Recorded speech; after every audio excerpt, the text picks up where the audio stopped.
Good evening and welcome to Sugo, Japan for round 6 of the 2012 GPVWC Formula Challenge World Series. You join us in the middle of qualifying, where currently Manuel Gaxella is currently P1 on a 28.1.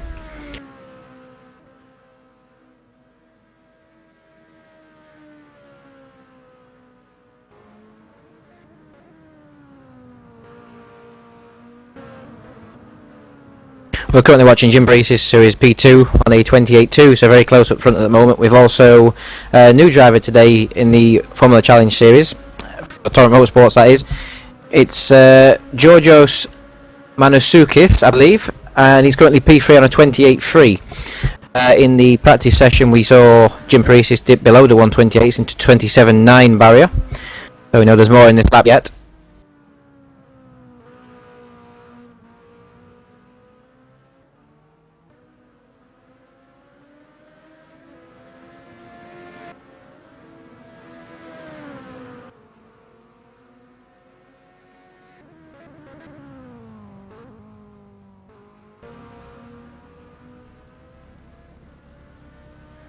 This broadcast is brought to you by simrace.tv. We make sim racing, and Ultranet.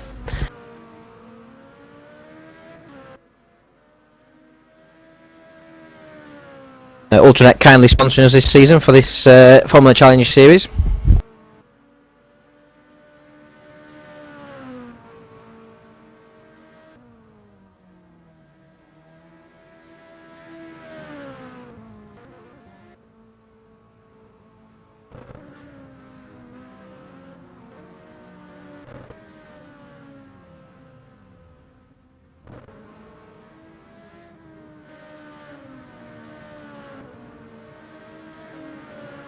Minutes to go of qualifying at Sugo. The last time this track was used in any event that I recently seen was World Touring Cars or something like that, Japanese event. On a world event it was used at World Superbikes many years ago. I think the last time it was used was 2003 for the World Superbike Championship. Apart from that, now it gets used for mainly GT racing as far as I'm aware, predominantly Japanese as well. It's a lovely track. Many classic races held here at this circuit in the past. Some great names raced around here as well. Here we also have the Formula Nippon here, as Simon Meloish has just pointed out to us. Another great series, but who could forget the names of Haga and people like that racing around this track in the World Superbike series many years ago. Classic names, classic times. Hopefully today we'll have a classic race on our hands as well, with some classic names up front. So just quickly running down the order while we're currently watching, I believe, Lims Chebby in P4. We'll quickly run you down the order as we are with 8 minutes to go. It's Manuel Gaxella, who's currently P1 on the 28.1. Jim Prix is P2, 28.2.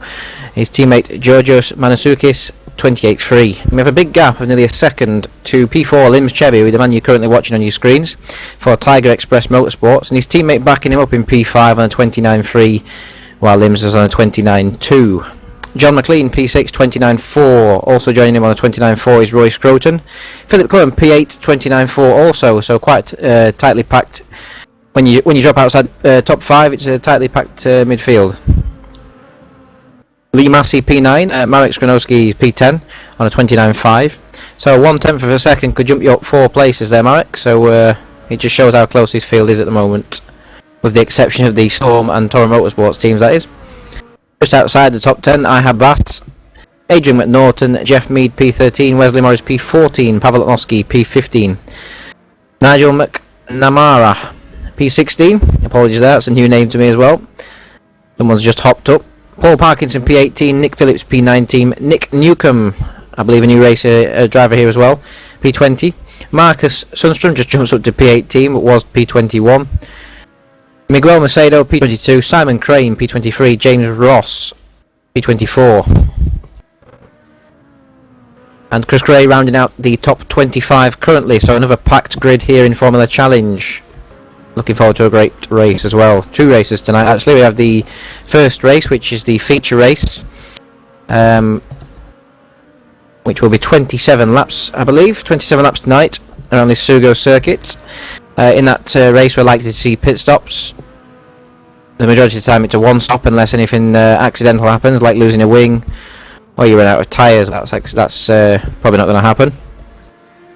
And then the second race is usually half distance, the 27 laps, so that's around 13-14 laps, and that is the sprint race where usually we don't have a pit stop in that.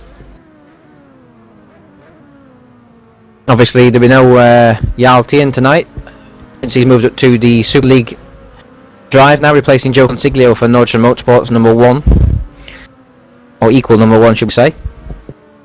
So the front of the grid is wide open now for someone else to start getting a string of podium results. We'll quickly just run down the championship order as well while we're going through that. Obviously Yaltian was currently sitting P3 until he's now left the series to move on to bigger pastures. Prix leads the way with 222 points from Emmanuel Keller, who's currently P2 on 199, so still all to play for up front. As we said, Yaltian was P3 before his shock move to take the P1 seat at Nordstrom. Then the big gap back down to Adrian McNaughton, who's P4 in the World Championship on 127 points.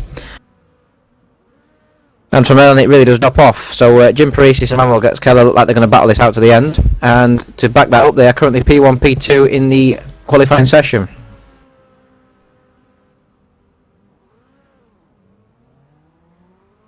Yeah, and just to bring some other names to this track as well, some ones that we might have forgot, maybe not Edwards or Fogarty, but people like Scott Russell, Aaron Slight, we have Carl Fogarty, people like that raced around this track many years ago in the World Superbike Championship.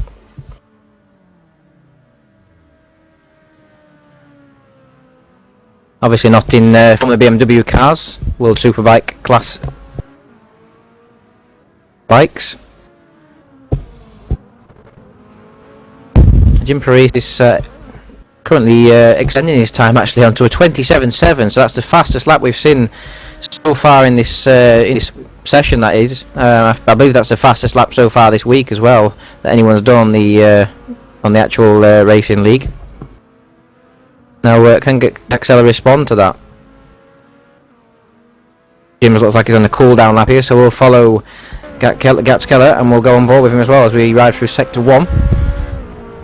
Going up to the Sector 1 beginning now. I'm not sure if he's actually on a hot lap at this point in time. I'll just find out for you. No, he's not, he's on an out lap, so this will be his last chance to respond, you would have thought, with pretty much 4 minutes to go.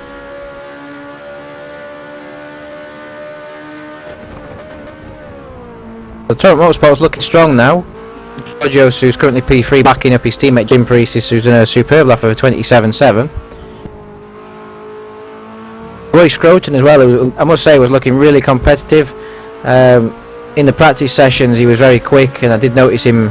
I joined about an hour ago to do some laps around this circuit just to get a feel for it for the broadcast, and I did notice that Roy was looking very quick as well, and he's currently up in P4 on a 29.0, so great job from Roy Scroton. Obviously we usually see him in the Super Cup race and he usually scores quite well in that as well. I mean, I believe last week at Monaco he finished with a 9th place.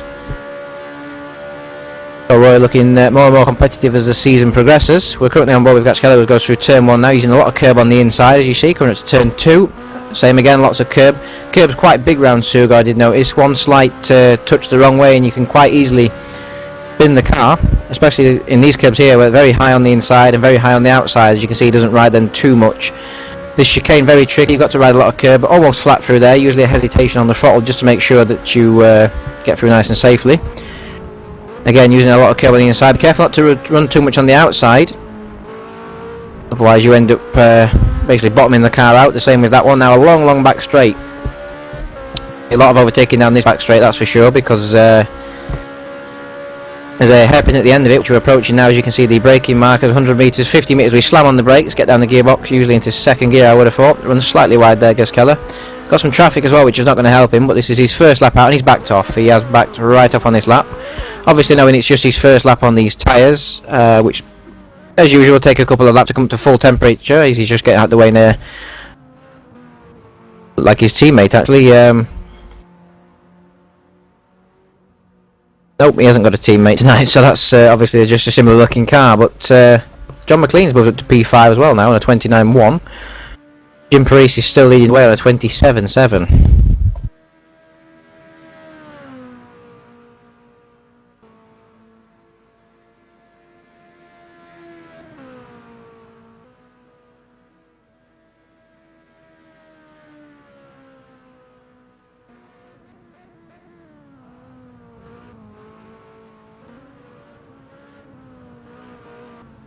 Excella starting the second hot lap we're joining with to see if he can take back this pole position.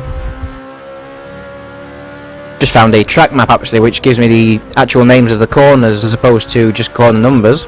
Obviously the majority of it was in Japanese, so I won't be reading that unfortunately today, but the first 4 corners on this track, believe it or not, are actually unnamed, despite the fact that it is quite an old circuit now.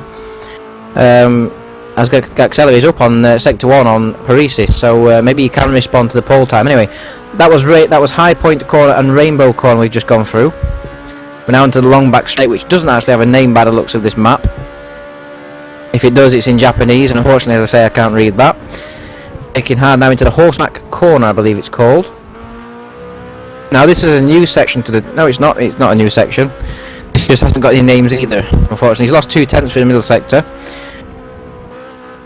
Again, no name for this corner, but this final corner is very familiar to everyone, apart from the fact that on this occasion we don't have a chicane. You can see the chicane just on the right hand side there as we fly past it at 105 miles per hour. That corner is the 110R corner. Now onto the long main straight, and that's pretty much all the corner names we have at this circuit. Now Gaxella coming across the line now. He's got 27.7 to beat. I don't think he's going to do it this lap, and he doesn't. He does a 28.3, so it doesn't match his PB unfortunately for him. Locks up slightly into turn 1. We'll keep an eye on him. We'll see if there's any other action going out on the track at the moment.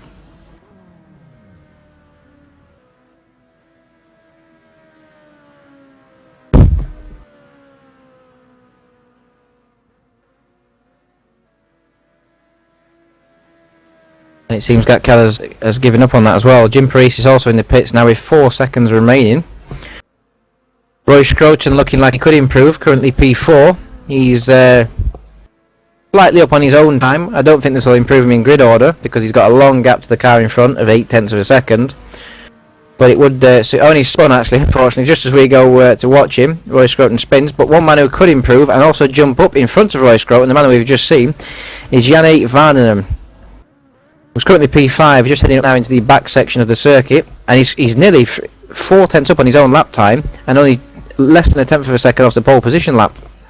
So Varnenen could really move up the grid here.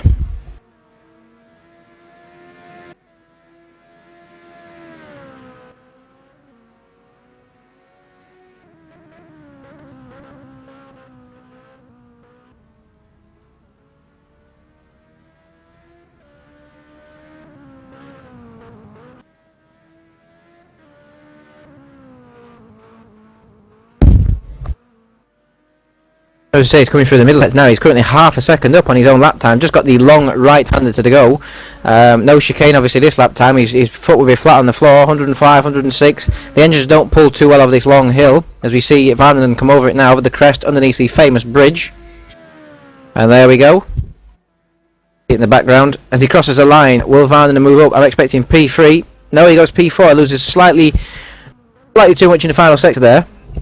And doesn't improve as much as I expected, but nonetheless he jumps himself back up into P4 with Roy Scroton down to P5. Anyway, we'll run down the top 10 now because it looks pretty static. Everyone seems to have finished their laps. Yep, Varnenen was the last man across the line. So we currently have Jim Prix on a 27.7. Fabulous qualifying lap from him. That's definitely the fastest I've seen all week. Gaxella P2 on a 28.1. Hopefully can make a race of it, provide us with some spectacles up front. Georgios Manasukis, P3. Janne Varnenen, P4, we just saw move up. Roy Scroton, P5. John McLean, P6. Limbs Chebby, P7. I Have a Bass jumped up into the top 10 in the end on a 29.2. Adrian McNaughton, P9, currently 4th in the championship, be hoping to move forward. Philip Cullen, P10. Lee Massey, P11. Marek Skronowski, P12. Probably slightly disappointing actually, I was expecting him to be slightly higher up. Pavel Lipnowski, P13. Jeff Mead, P14. Wesley Morris, P15. Miles Dixon, P16. James Ross, P17. Nick Phillips, P18. Paul Parkinson, P19. Nigel McMahon, P20. Marcus Sundstrom, P21. Nick Newcomb, P22. Miguel Macedo, P23. Chris Gray, 24, the last man at the moment. A few less cars than we usually have. Usually have around 27.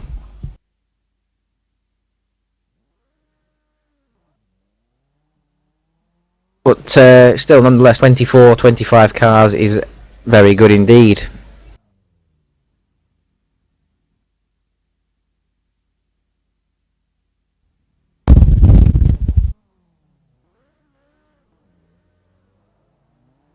Now, the Formula Challenge is usually one of the most, let's say, I wouldn't say incident-prone races, but one of the most action-packed would be probably a better way of putting it. But tonight the drivers are going to have to be very careful because we have a big change in GPVWC this week since the last race at Monaco in the Super League. Basically, they're going to have to be careful. It's going to be a lot more strict out there now. Drivers won't be getting away with much things like that. There'll be a lot more scrutiny after the race, let's say, and during the race. I believe James Shepherd's our race director tonight, so thank you to James for stepping up for that role. I also will be helping out with the RD duties for the Formula Challenge race and possibly the Super Cup. So the broadcast is an excellent opportunity to shed some light on any of the incidents that go on during the race.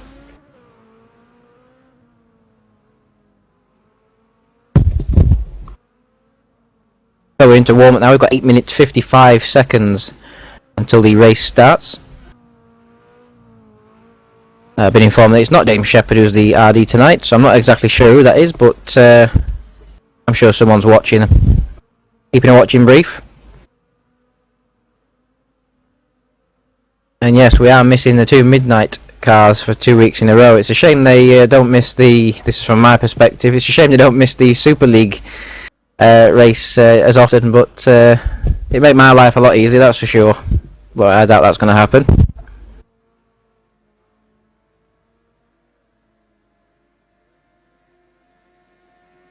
We currently have 25 cars back in the server now. You take a wide angle perspective of turn 1, you can see this famous Sugo bridge in the distance on your right hand side, and the hard braking zones of turn 1 leading off into the valleys. Very undulating track this. Lots of bumps, crevices, curbs. Very difficult to master, that's for sure. But meanwhile, I'm going to join the drivers on a, let's call it a comfort break, and I'll be back shortly.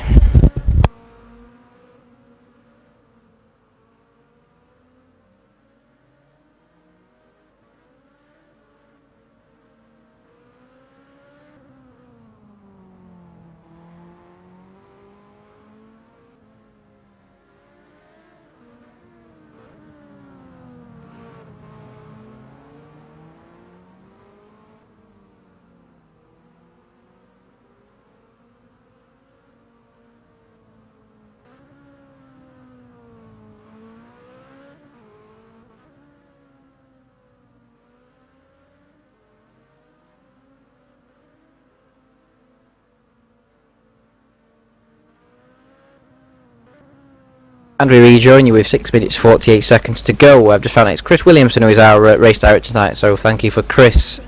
Thank you to Chris for stepping up, that is. Be interested to see in the warm-up session who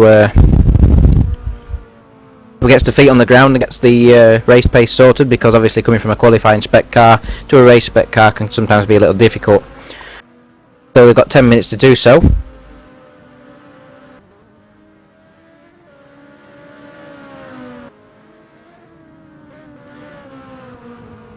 Axela getting a little bit of traffic there. That was Ahababas, who kindly moved out of his way anyway. Axela currently fastest in the warm-up, 28.5 from Ahababas, actually on a 29.4. Obviously Jim Paris is not fully up to speed yet, on a 30.0.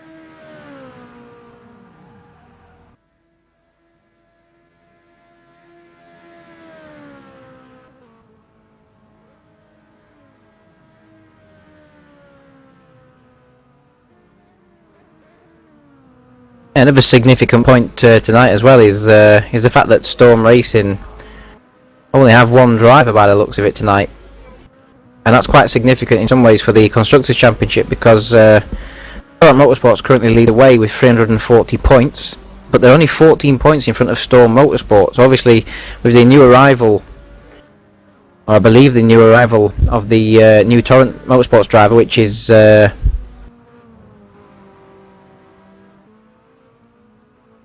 believe he's not actually in this. Oh, there, Georgios Manasukis, who's the new arrival for Torrent Motorsports, as I was saying.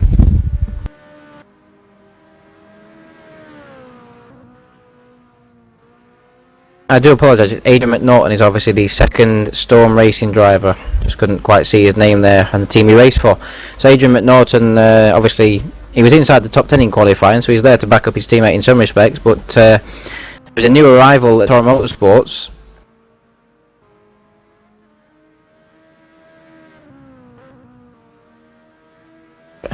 With a new arrival at Torrent Motorsports, it's going to be difficult for the Storm team to keep that gap to Torrent Motorsports in the Constructors' Championship.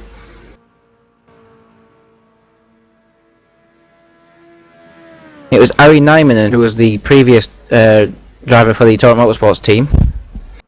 Is where the confusion has come from. Not quite sure what's happened to Ari. Maybe he's stepped up to another series or something. Maybe I saw him last week in the Super Cup race. Not quite sure. Sure, we'll find out on that one. But anyway, Torrent Motorsports looking very strong now with a second driver who was very close to his teammate in qualifying, Jim Prix. Bexella looking very strong in this warm-up session, though, it has to be said. He's on a 28.4, which is all but 2/10 off his practice time, his qualifying time. Paris's poleman was only on a 29.0 at this moment in time. Obviously, maybe not as pushing as hard, but still. And Marek Skronowski P3 in this warm-up session, currently on a 29.3. We'll have a quick look at Marek as he comes round through Sector 1. And we'll join him on board as he heads into the long back straight. Very scenic racetrack. Reminds me of Spa in some respects. If you look on your right and your left, you see a lot of trees. It's almost like the Ardennes forest, but in Japan.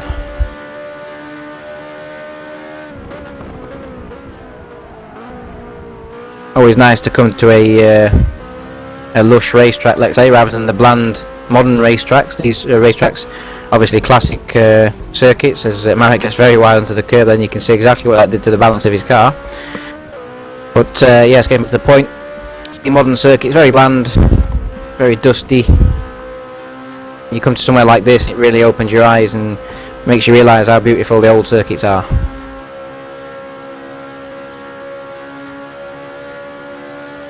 I just found out from Simon Melowish, the Torrent Motorsports team manager, that Ari Nijmenen is unavailable for the next 2 rounds, so Georgios is filling in. She's actually very commendable then in some respects that he's qualified third on the grid, Georgios. Obviously the Torrent Motorsports team would have made sure they had a great backup driver. They are of course a well-rehearsed professional sim racing team.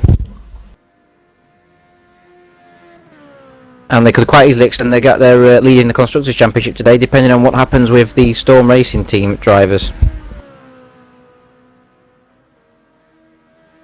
We'll watch Jim Paris as well as he heads through Sector 1 now, through the fast chicane, the S-curve chicane I believe it's called.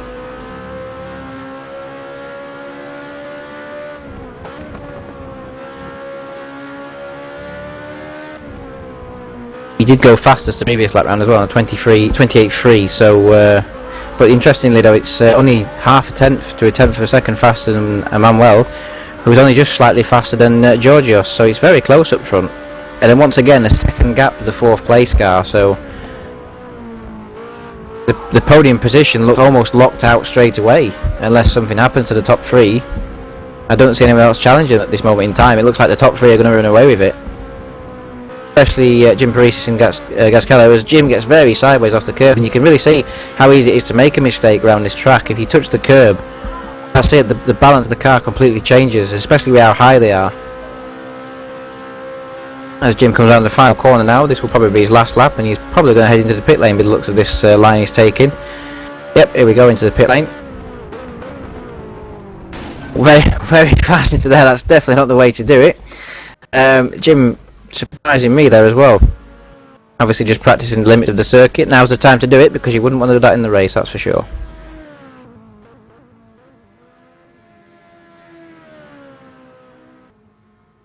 So watch his teammate across the line. He tries to improve on a 28.4. and doesn't, so just misses out on a 28.5.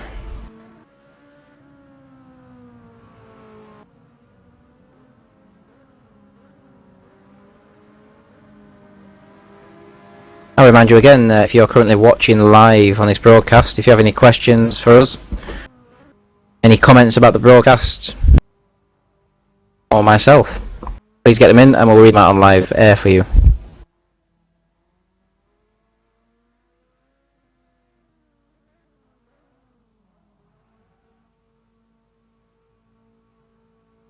The warm-up session comes to an end.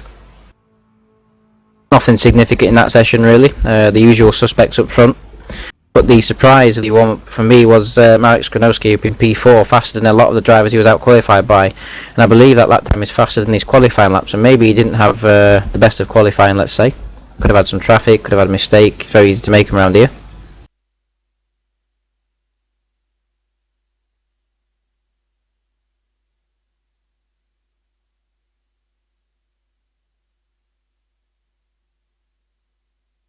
For the feature race, the GPVWC Formula Challenge Sugo Japanese round is about to get underway.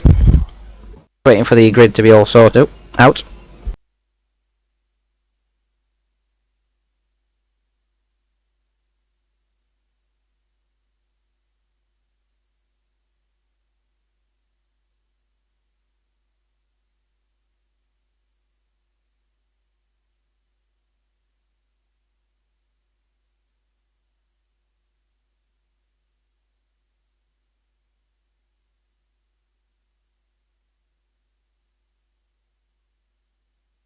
Attention grid, will all non-essential personnel leave the grid now?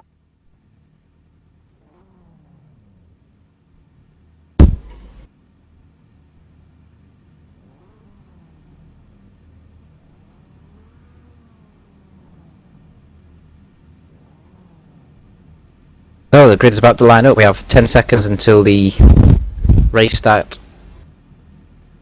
Or the warm lap start, sorry. Qualifying time is just running down your screen now. We'll take you for the grid once more before the race start. As always, as Jim Parisis leads us away, our pole man, Jim Parisis, running qualifying lap. Banging form at the moment. Obviously Jim, an ex-teammate of mine from Ward F1 last year in FSR, so he's a very capable driver. And he's showing his talents in this league, that's for sure.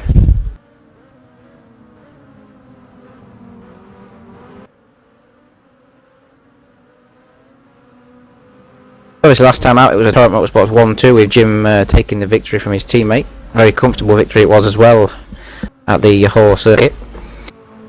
2 weeks ago, unbelievably. And he's, as I say, banging form because he's taken pole position tonight from Emanuel Gasquele in P2, Georgios Manasukis in P3, Janne Varninen P4, Roy Scroton P5, Doug McLean P6, Lims Chebby P7, Hababas P8, Adrian McNaughton P9, Philip Cullen P10, and just outside the top 10 we have Lee Massey, Marek Skronowski, Pavel Lotnowski, Jeff Mead, Wesley Morris, Miles Dixon, James Ross, Nick Phillips, Paul Parkinson, Nigel McMahon, Marcus Sundstrom, Nick Newcomb, Miguel Macedo, Simon Crane, and Chris Gray rounds out the top 25. Looks like we're going to have 25 starts tonight. 2 less than usual, I believe, which is the 2 midnight cars, as far as I'm aware, from what Simon's been telling me. As we head round now, I mean, the lap's a pretty quick lap, that's for sure. We're nearly round to the start and finish line already. Big gap through the field, actually. Been a quick outlap this from Jim. He's got a big gap through the midfield, that's for sure. People like McNaughton, Cullen struggling to catch up, and then we have Marek, who's way back. In fact, there's cars all over the place at the moment. I'm not quite sure what's going on in this warm-up lap, but I'm sure it'll sort itself out before we get to the start and finish line.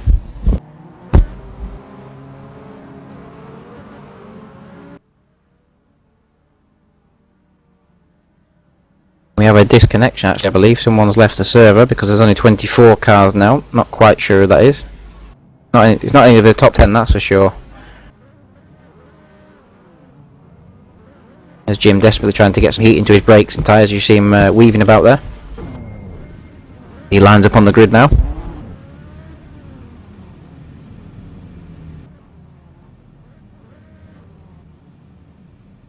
Waiting for P24 man Chris Gray to get into position now. The last few cars coming to the line. Engine temperature not so critical in this mod. And it is 27 laps as we said. So a long way to go. You can see the two Toronto Motorsports waiting, anticipating the start. As the final few drivers come into position. Chris Gray just lining up now. So any second now the lights will come on. I'm not sure if we can see them from this angle.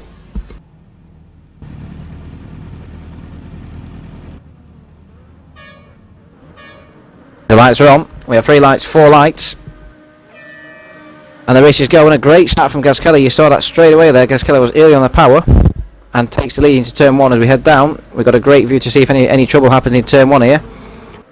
Clean so far in the background. A bit of tyre rubbing. That's all there is so far. Heading through turn 2. And Gaskelli's got the dream start here. This is just what he needed and probably we needed in some respects to provide us with a great race. Georgios Manasukis takes P3. Just looking back through the field to see if there's any contact. Some slight tyre rubbing as we said, but nothing too drastic. Noski seems to have spun because he's currently last. But that seems to be only moving in the field. John McLean moves up to P4. You can see him just in the background in the green car there. Great start from him. Roy Scroton P5. Yanni Varnon has dropped down 2 places to P6. Lims Chevy P7 and Georgios Manasukis has just passed his teammate actually. We've just seen that there. Moves into P2 now, head up the challenge of Emmanuel. You can definitely see he did the better job on the outlap of warming the tyres up because Gaskelli's he's left them, he's gone. He's currently a second in front. Just looking back down the field as well, make sure there's no more contact. A great battle going on for 10th place. We'll quickly switch to this to try and see some of the action here. You can see it's actually 11th now I believe. Lee Massey seems to have a train of cars behind him. Pavel Noski still at the back of the field but catching the group quickly because this is a very tightly packed group, that's for sure.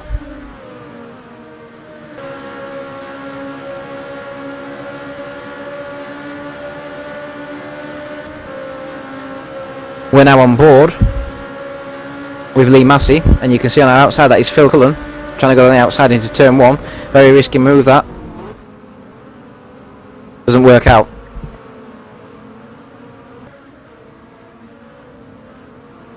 The train of cars here from 11th downwards. Marek just seems to have broke in front of this and got away and he's right on the back of Haber-Bas. So Marek showing the practice, the warm-up pace that is that looks so comfortable with. Obviously qualified, slightly disappointing but already inside the top 10 so Marek looking very quick indeed. Meanwhile up front it's still Gaskeller, Jim Parisis, Manasukis P3. John McLean hanging on well in P4. Yanni Varnon is just a little twitch coming off the corner to the back straight. He's got Roy Scroton right up his gearbox. You see a train of cars in the back straight, extremely long back straight this.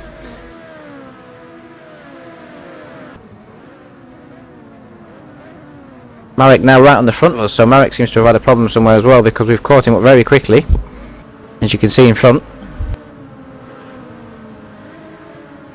And Gaskeller has just stormed away. We're going to take a quick look at him. Gaskeller has just stormed away as he comes around the final corner now. His tyres are well up to temperature. He's got a 2.3 second gap.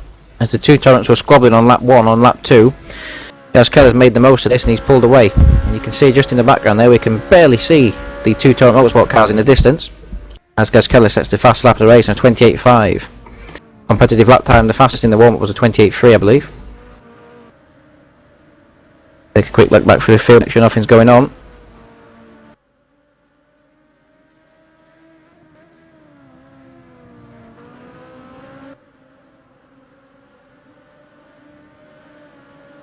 Big scrap for 18 as well.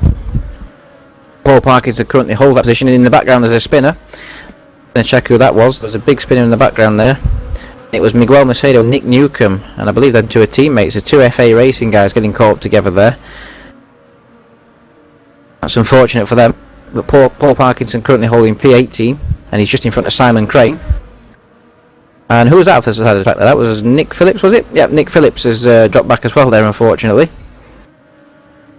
Making a mistake on the curb, no doubt.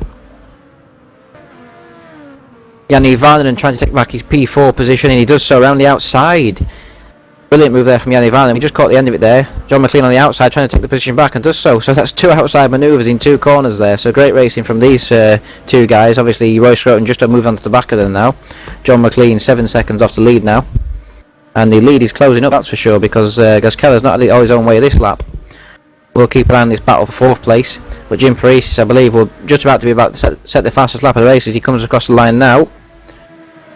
Jim Prix is studying these at the fastest lap of the race on a 28.3 and has moved back into 2nd position as well. So Georgios doing the team duty, letting him back through. Only 3 seconds off to lead himself, but Jim took pretty much 1.5 seconds out of Gaskella that lap. No, that's not correct. Took 4 tenths to have him that lap. The gaps are lying to me. But John McLean still in that P4 as we see there. He's under big pressure from Yannick Varnen, who does look the quicker of the 2 drivers. Roy Scroton just hanging on the background. And battles all the way down the field at the moment, to be honest. We've got Lims Chebby just behind this battle. And we have Adrian McNaughton, the other Storm Racing car we were talking about, who needs to get a solid finish. He's currently in the top 8. Marek right on the back of them now in P9. And we'll go on board with Marek as we head into the back straight, see if he can get a tow. That's Adrian McNaughton in front of us. Marek done a good job so far. He's got past Aya Hababas as well. There'll be battle going on for 12th, 13th and 14th as well. That involves Jeff Mead and Wesley Morris. Jeff on the tail of that group at P14.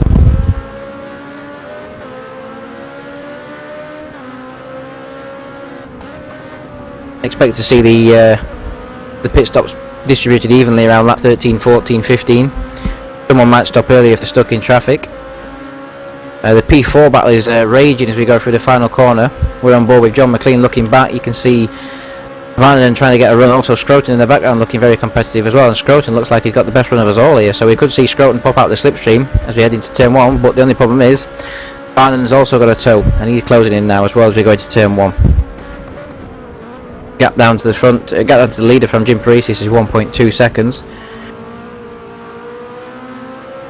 And the Surkis just matching the leaders there, that's for sure. Not falling back.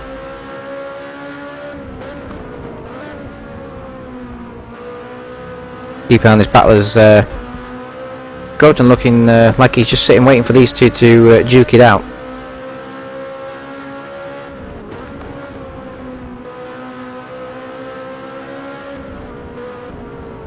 Lims Chebby's also being caught for P7. I don't think there's going to be any action in this battle for P4. Although Varnen does get a very good run off that corner, so we'll stay on board with John McLean as we head down into the hairpin.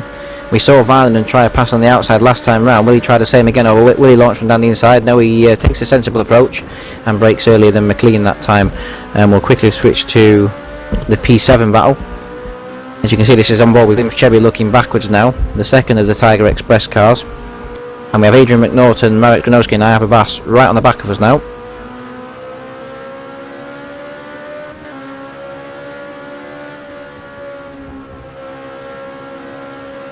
The Axela this lap seems to have matched the lead group. The lead lap times, that's for Manasukis this time sets the fastest lap, closing the gap down to 2.6 seconds. So the top 3 we're in 2.6 seconds now. Then we have John McLean, P4. Dewey now, because Varnen has moved past him on the main straight. As we look, you can see Varnen on the outside, McLean on the inside. McLean once again defends his position. We go back on board with Varnen looking forwards. Varnen got the run off the final corner once again, but couldn't do anything with it into turn 1. McLean held his line very cleanly there. Great racing going on through the field. Roy Scroton has dropped off his battle a little bit there, so I'm not sure quite what's happened in that respect. And Jeff Mead spun in P13, unfortunately. Jeff not having the best of races. He's now down to P14. And Phil, in fact, there's a big bit of action going on there. Jeff Mead spun, Phil Cullen spun, and Lee Massey all spun at once. So we'll definitely try and find out what happened there. But it looked like there was contact between the 3 of them, and someone else off in the background there. So getting a bit scrappy down the midfield. As you see, Varnen's got the slipstream again of McLean. Once again, doesn't decide to do anything with it as McLean lots it inside front.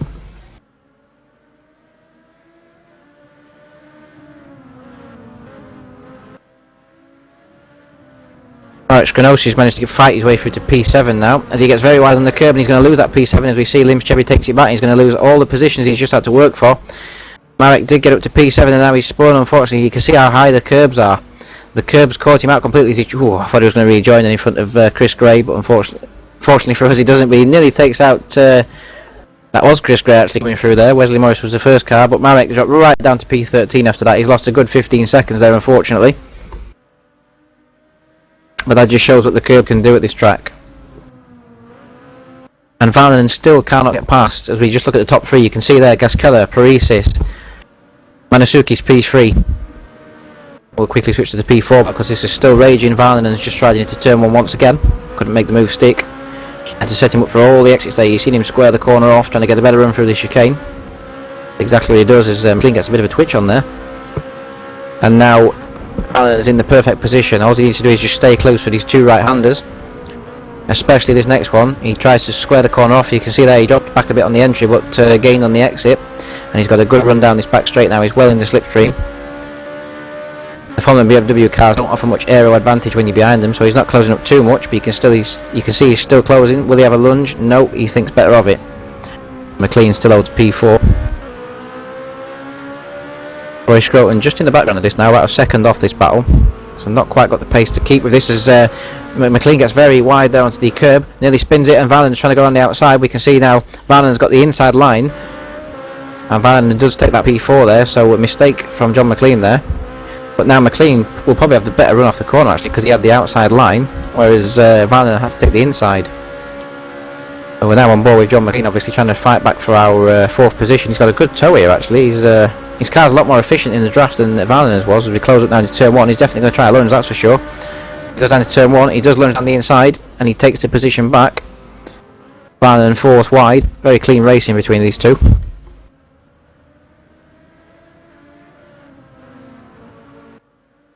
So McLean there,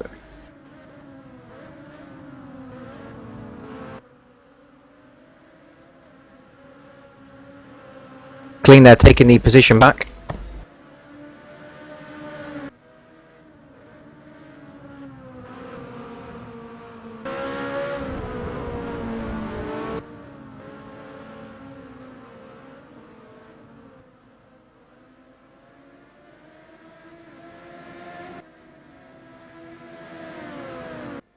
Limbs Chebby under pressure for P7 now. He's got Adrian McNaughton swarming all the back of him as McNaughton's going to be forced to the outside. Coming down into the braking zone, McNaughton goes clean around the outside of him. Can he get it stopped for the apex? Not quite, but if he gets on the power really enough, he'll have the inside for the next corner, which is a left-hander. So McNaughton's got the high ground currently, and he keeps the position. But will he run wide on the exit? No, he squares it off very nicely there. So good job from McNaughton there. Thought at first he was going to lose the position on the switchback, but doesn't. So McNaughton doing the job for Storm Racing Team, moving up to P7 now. This is backing up his teammate's superb drive at the moment in P1. You see Gaskeller, Parisis, Manasuki's P3, P2, P1 all in the same shot pretty much. We'll quickly look back at the battle for P4 because John McLean once again is having to defend, and John McLean goes very wide this time and Vananen's got through. So Vananen has made the move stick. But McLean looking to square the neck corner off and get the run into the hairpin, which he's done so. Will he try down the inside? He's looking at it, that's for sure, and Vananen's giving him all the room in the world there, almost inviting him to pass. So very strange defensive driving there as they go side by side for the S-curve. That's very dangerous racing. You can see Scroton's benefited from this because he's right on the back of them now, and Scroton's definitely going to have the run as we go into the corner, and he does. But Vananen blocks him out there. Vananen getting very sideways there, touching the curb. And once again Vananen touching the curb, that's gives Scroton the run. As you can see in the background, Scroton's now got the inside line for the next corner. Has he got the top speed to go with it? They're pretty much equal as we head into the braking zone. And Scroton, this all started with Vananen making a slight mistake, and Vananen's gone off. Vananen flies off the circuit there, you see in the background. That's very unfortunate for Vananen. And he's going to lose quite a few positions there. Yep, he's rejoined now. What's that? That's P9 he's rejoined in, so that's not good for the Tiger Express Motorsports driver, Janne Vananen.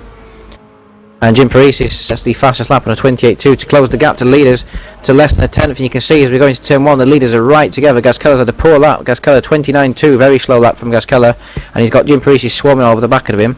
And even Manasuki's in P3 was over a half second faster than the current leader. So we could have a three-way scrap with the leader. As you can see in the background there, Manasuki's right on the back of us now. We're looking back from Gaskeller, our current race leader, but for how long? Quick shout out to Wes Morris, who's currently P10. Once again, I'll point out, no relation of mine, but Wesley Morris sharing the same surname and doing a superb job, currently in the top 10 and racing very consistently. Keep it together, Wes. So we're looking back still from the leaders.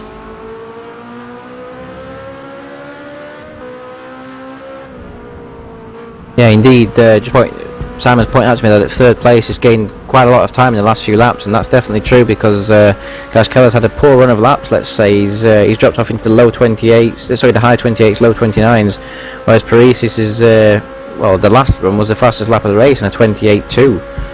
So the two-time motorsport's looking very ominous as we come up to traffic as well. Gas Keller's got traffic here, but the traffic does peel off into the pit lane. I'll just try and find out where that was. I believe it was Simon.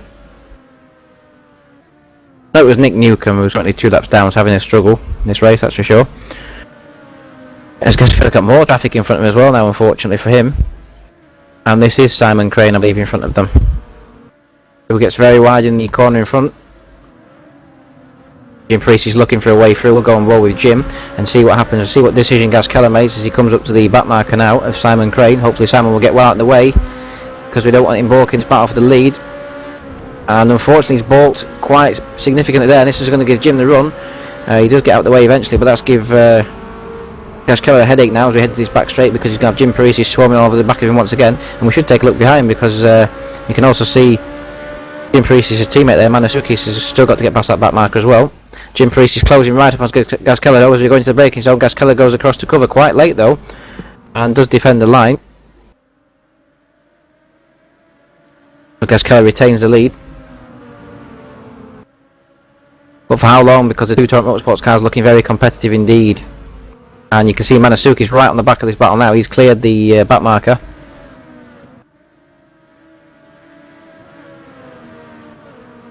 Limbs Chebby drops right on the order as Jim Prix gets run out of the final corner. He's right on the back of him. But Gas Keller seems to have the higher top speed coming off the corner, that's for sure. Maybe a shorter gear ratio or something. But Jim Prix definitely has more top speed, especially with the added aid of the slipstream. Gas Keller covers quite late again. That's very late defensive manoeuvres from Gas Keller there. As you can see, his teammates closing right up now as well. We've got the 3, 1, 2, 3 all in the same shot. That's Gas Keller, Prix, Manasukis all battling for the lead here at Sugo. Great racing throughout the field actually. We've had some very fair racing.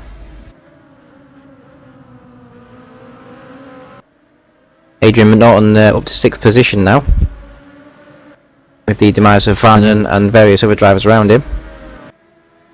We have 2 retirements so far. That's Marcus Sundstrom and James Ross out the race, both with suspension failures, so maybe some contact throughout the field there. So Jim Prix not quite got a run this time by, although he's closing pretty quickly. I'm sure Gas Keller will defend. Yeah, he does, goes to the inside as we ride on board with Jim. Gas Keller not leaving Jim with much option apart from to brake on the outside as Jim tries to set the corner up for the exit, but doesn't really work too well. Manasukis just keeping a watching brief in 3rd position. Really backing up his teammate well there, Manasukis, doing a great job to stand in for Ari Nijmenen.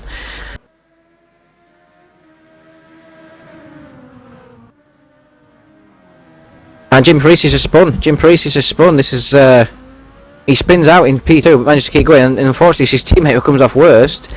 And I just missed that. I just looked away for a second there, came back and saw them spinning. That really hampered the race of Manasukis, who's down in P3, and also Jim Prix now, and he's lost how much time to the leader, Gas Keller. Gas Keller's braking for turn 1. Jim Prix is just coming across the line now, and he's now 5 seconds behind the leader. Manasukis a further. That's going to be a big gap. That's going to be at least 10 seconds, 12 seconds behind. That's a significant moment in the race. I mean, I don't know if Jim received any damage from that or Manasukis. It just looked like Jim lost the back end. Maybe the tyres going.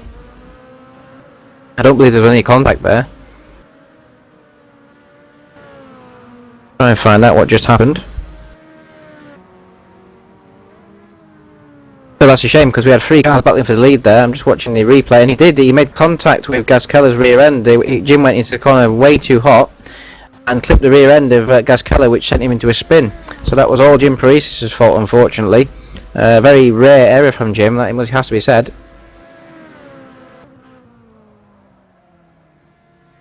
So it's a shame for the lead battle there. Roy Scroton's managed to get through to P4 as John McLean has had some issues as well. And we have Hababass who's just spun in P7. So Adrian McNaughton not doing much overtaking on track, but he's currently in P5 for the Storm Racing team.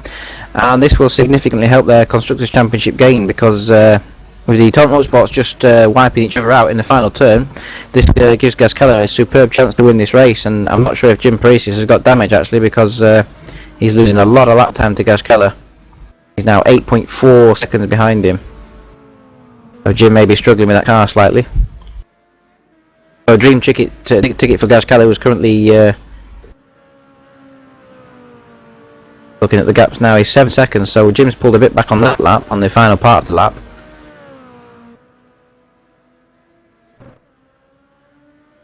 Roy Scroton in a superb 4th place. He's drove very well so far, not made one mistake, and just kept his nose clean, and he finds himself in 4th position. Was involved in a great scrap early on with John McLean and Varnon, and Wesley Morris, it has to be said as well, in 9th position, who pits into the pits for the first time, probably the only time as well. So Wes doing a great job in the top 10.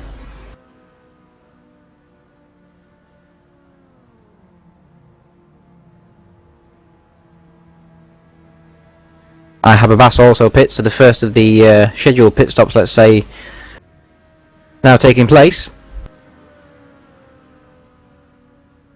The order's jumping around all over the place. We'll switch to the leader again, Gasquella.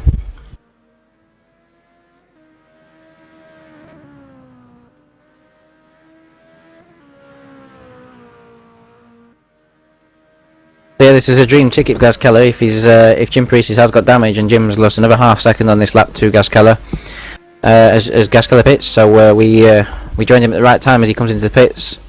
Gets it slowed down nicely for the entrance.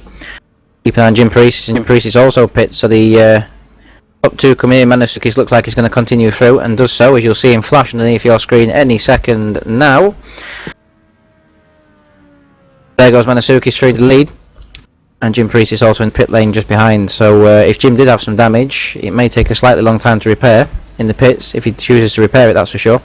But Gasquella gets away with a 16.0 second pit stop.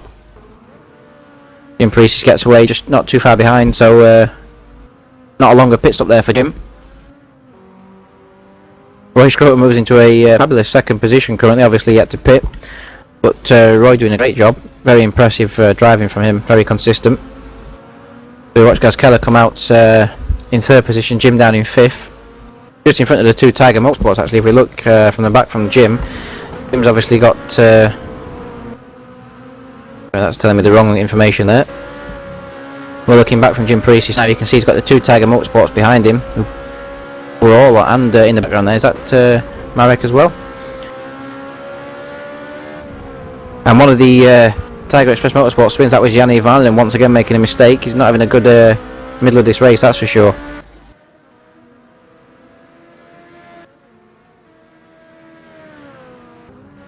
Jim Prix is 7 seconds behind Gasquella, so it's pretty much exactly the same as it was when we started the race.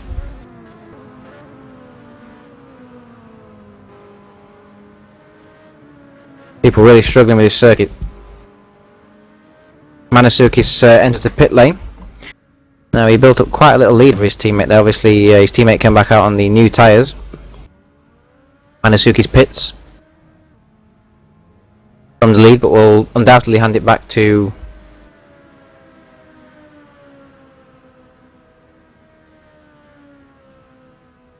Gasquella, who comes through now. You'll see him flashing underneath your screen. He's already gone by, that's his teammate Jim Prix.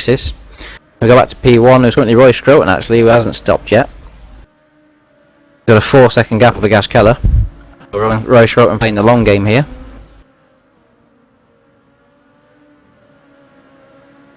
John McLean also pits from what I believe was the current P4.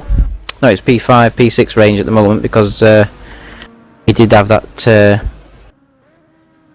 problem earlier on which cost him that 4th position, because Scroton was there in that 4th position a minute ago. So we're just trying to work out the standings here, sorry about that. So we do have quite a lot of pit stops going on at the moment, so we'll quickly run down the order. We're very Scroton leading, yet to stop. Gasquella, who has stopped, P2. Jim Prix P3 has also stopped. Marek Skronowski P4 yet to stop. Manasukis, Jim Prix' teammate in the Torrent Motorsports car, now 13 seconds behind his teammate, so he's definitely the one that came out worst from the spin of Jim Prix and the contact he had with Emmanuel. Yanni Varnon and PC get to stop. Adrian McNaughton, I believe, Has stopped, yes. I'm sure he has stopped because he's down in P7 now. He was a lot higher than that a minute ago. John McLean also stopped. We've just seen that Lims Chebby. I don't believe he has stopped either, but we'll soon find out when everyone shakes itself up. Wesley Morris, who has stopped, we saw him one of the first people in the stop as Scroton goes through once again. Wesley Morris inside the top 10 now.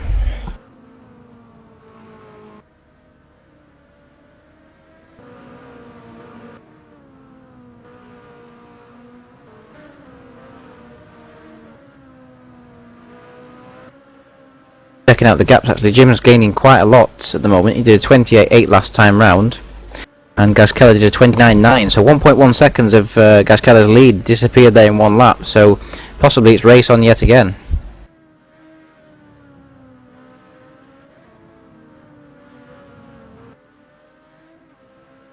Roy Scroton holding his own in the lead at the moment, obviously on old tyres and low fuel, so I'm sure he'll be pitting in the next few laps.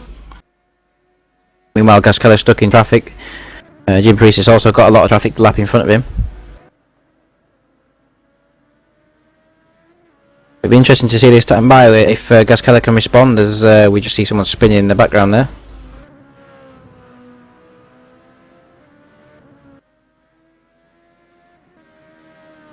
We're currently watching Roy Scroton, who's leading the race, doing himself no harm at all in this performance.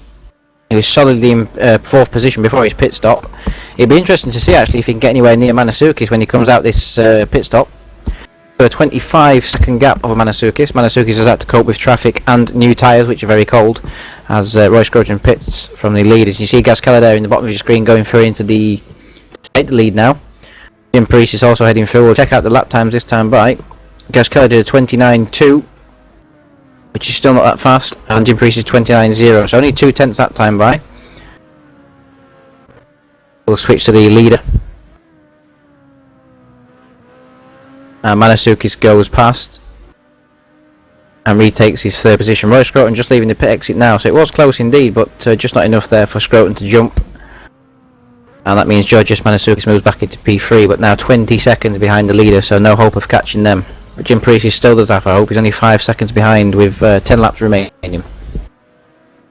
Now the pit stop seems to have shaken the order out slightly. We have Roy Scroton rejoins in 4th position. Adrian McNaughton, in fact Adrian McNaughton very close to the back of Roy Scroton now. And Roy's going to have to be careful here because he's on the cold tyres. We'll quickly switch to this battle for 4th position. Or the upcoming battle, let's say. You can see in the background there Adrian McNaughton, who's pitted a couple of laps earlier than us. He's got much warmer tyres. You can see he's eating into our lead. He was a speck in the distance a few corners ago, and he's now right in the back of us. So Roy going to have a job on to defend this position. We've got John McLean in P6, Lims Chebby P7, with Marek Skronowski all over the back of him. Jan Ivan in P9, Pavel Lotnowski P10. So Lotnowski, despite starting at the back pretty much with his spin on the first lap, back into the top 10. Wesley Morris dropped out of the top 10 now into P12. Paul Parkinson having another solid race actually. Doesn't qualify very well, Paul, but he's always there at the end in the points. I mean, last time out I believe he got 10th place or 9th place in the Formula Challenge race. Marek Skronowski takes P7, moves in front of Lims Chebby.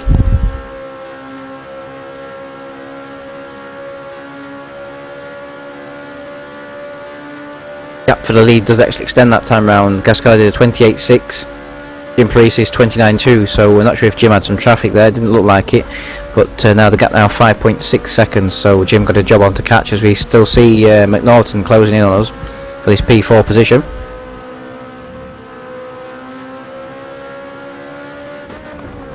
Manasukis 9 seconds down the road from this. Roy doing a good job actually. He's kept this very mature. He's not pushed too hard on this outlap. He's just brought the tyres up to temperature, and he's currently holding off that 4th position. As we have a fantastic scrap going off for 10th place actually, and I believe there's almost a spinner there in the pit lane. We'll quickly switch to that. Lotnowski defending from Phil Cullen as we go into turn 1. There was 4 cars side by side on the main straight when they go. 2 of them pitted, I believe. Jan Ivan and adventures continue. He's now without a front wing, so he's just in front of this scrap actually. So I believe these 2 guys will be moving up a position shortly, because Varnen will be extremely slow with no front wing. He might have lost that some time ago actually, because he's not lapping too badly.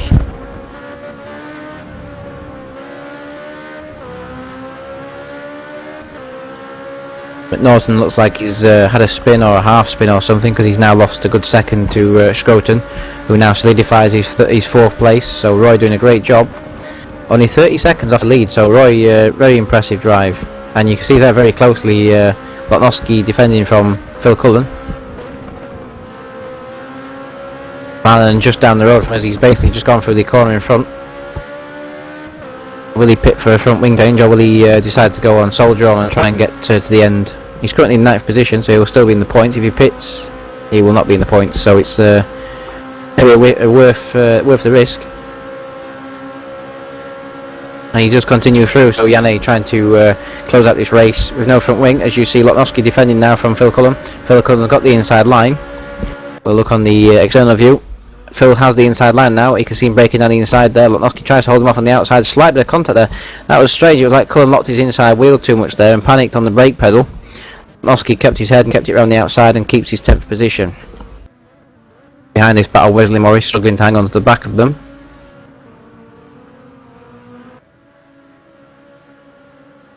Gap for the lead.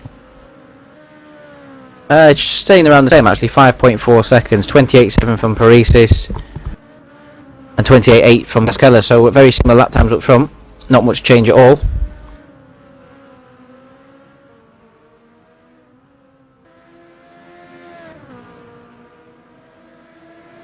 As we see once again Pavlovsky having to defend from Phil Cullen. I say defending, he's just left him on the inside line, so will Phil Cullen make the most of this opportunity this time? He does, he breaks the inside, keeps the line. Lotnowski will get some kind of switchback, but he's on the wrong side, and he's nowhere near in fact, so Phil Cullen does take that 10th position. Varlanen still holding his own. In fact, Varlanen's pulling away from these two cars behind him, so Varlanen without the front wing, maybe he's showing the rest the way to go. Lose your front wing and you end up quicker.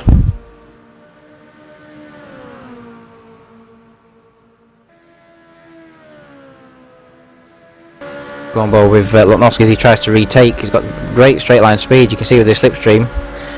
See some of the cars we go on but with when they get in the slipstream they don't pull up too much, but Lotnowski having no issues there, pulls right up in the slipstream, takes the position back, and we're trying to get a switch back now from Cullen trying to go around the outside and does so. Great move from Cullen. We'll go back on board with Lotnowski. We thought Lotnowski had the move done. He's now got the switch back though once again, so trading places corner by corner at the moment, these two. Cullen goes slightly deep into the corner as we head through the S curve. Pretty much the best battle on track at the moment. There's not really much going on track wise at the moment. Quickly run down the order while we watch this battle. We have Gasquella leading P1, Jim Parisis P2, Georgios Manasukis P3. Only 9 seconds now in front of Roy Scroton, who's holding a superb 4th place. Adrian McNaughton P5.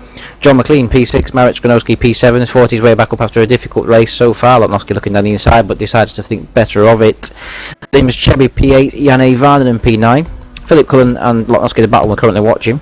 Wesley Morris P12, I have a Bass, dropped well out the points actually, was well up a bit ago and he's now a lap down on the leaders. P13, Paul Parkinson P14, Nick Phillips P15, Chris Gray P16, Nigel McMahon P17, Lee Massey having a disaster actually, he was well up early on, he's now P18 and pitting once again.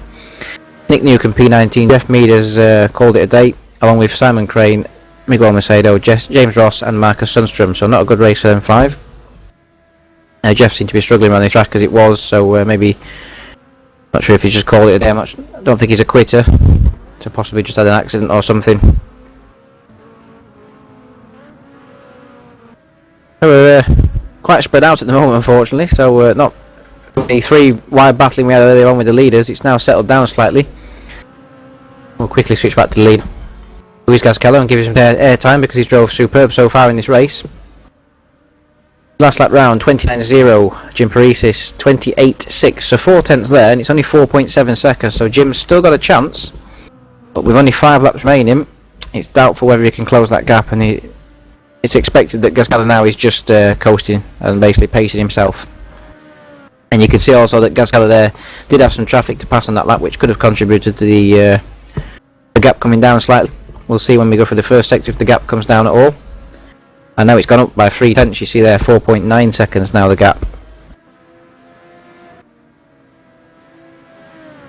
Looking back further down the field, we've got Varlanen and Cullen Now I think Vanden's been caught now by this battle, so Vanden's really struggling now. Maybe he's overheated the front tyres, but he definitely won't have as much front end grip as we go into the long right-hander. And you see there, Cullen just drives right round him, and Vanden on the grass on the outside. This is going to give Lotnowski a run, and Lotnowski drives straight by him. So he was doing okay at first, but the front wing loss has really started to hamper him now, and you can see actually he's got bent suspension and everything by the looks of it. So Vanden really struggling round here.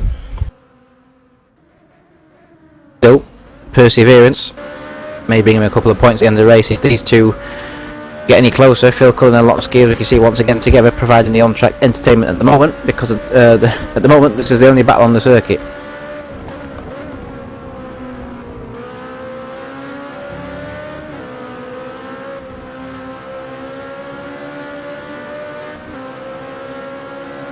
Be fairly clean, these two as well.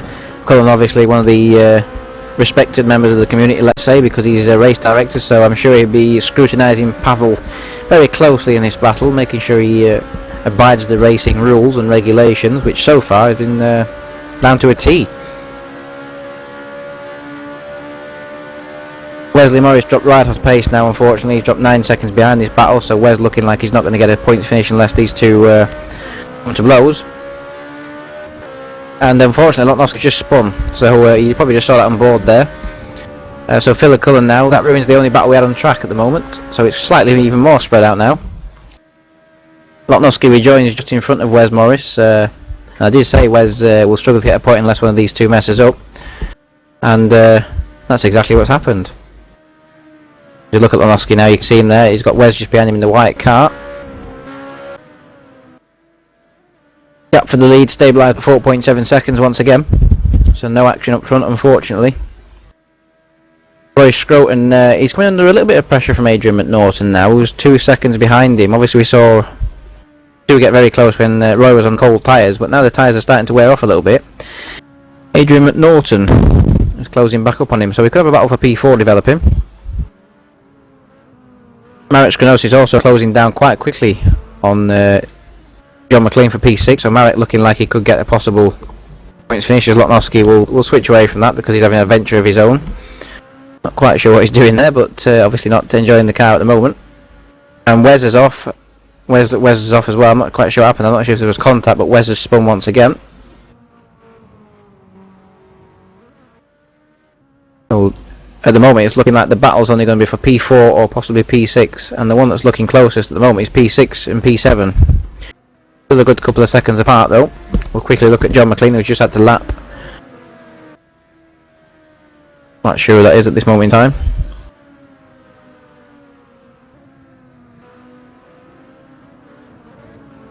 He's Nigel McMahon. Sorry to apologise there. That's Nigel McMahon. He's just had to lap, and in the background you can see Marek stormed through into that position, so Marek really closing up fast now, so we do actually have some battling on track to do before this race finishes. And Roy Scroton as well, under pressure.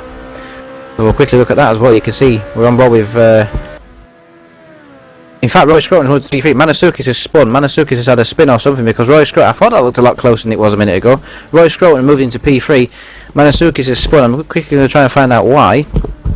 It looks like it was quite a while back actually, because it was at least a lap ago he passed him, and yes, Manasukis spun in the final sector. He got well up on the curb on the inside and spun the car, so Manasukis losing that third position. He's off again. He's off once again. That lets Adrian McNaughton through. This isn't good for Torrent Motorsports, because this lets the Storm Racing car, don't forget, of Adrian McNaughton through into 4th place, who is battling the Torrent Motorsports for the championship position. So Roy Scroton, who would have predicted this, takes 3rd position. We've only a couple of laps remaining now. Prix has got the lead down 4.1 seconds temporarily, but it's gone back up to 4.5 now, so Emmanuel does have the measure of him, let's say, as Roy Scroton. So we'll quickly go through the order because it's shaken up a little bit in the last few laps. Roy Scroton's now moved into the P3 position with Adrian McNaughton P4.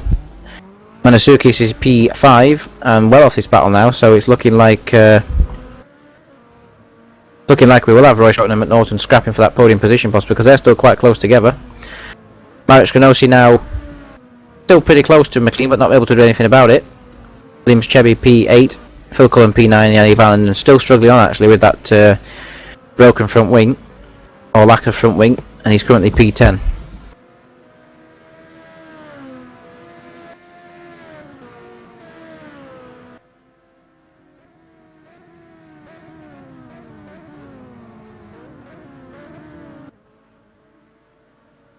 So Gazkeller starting final lap.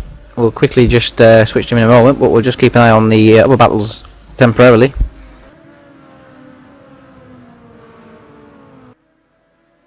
So once again quite spread out, so we'll switch to Gazkeller, who's coming around the middle sector. Sorry, still in the first sector, heading towards the middle sector. And quite a quiet end to the race, to be fair. We had some great action early on as Masasuki spins again and drops down to 7th. This isn't doing Tom Motorsports any good whatsoever. He's down to 7th now. He's got Lims Chebi, who's a good 20 seconds behind him. So Masasuki is really struggling now. He impressed early on, but the fatigue has kicked in, if anything, by the looks of it. He just seems to really struggle now. And this isn't helping Tom Motorsports because Storm will definitely close up now with this result. In the Constructors' Championship, they'll be getting a 1st and a 4th currently. Unless Roy Scroton has any issues and loses his podium position.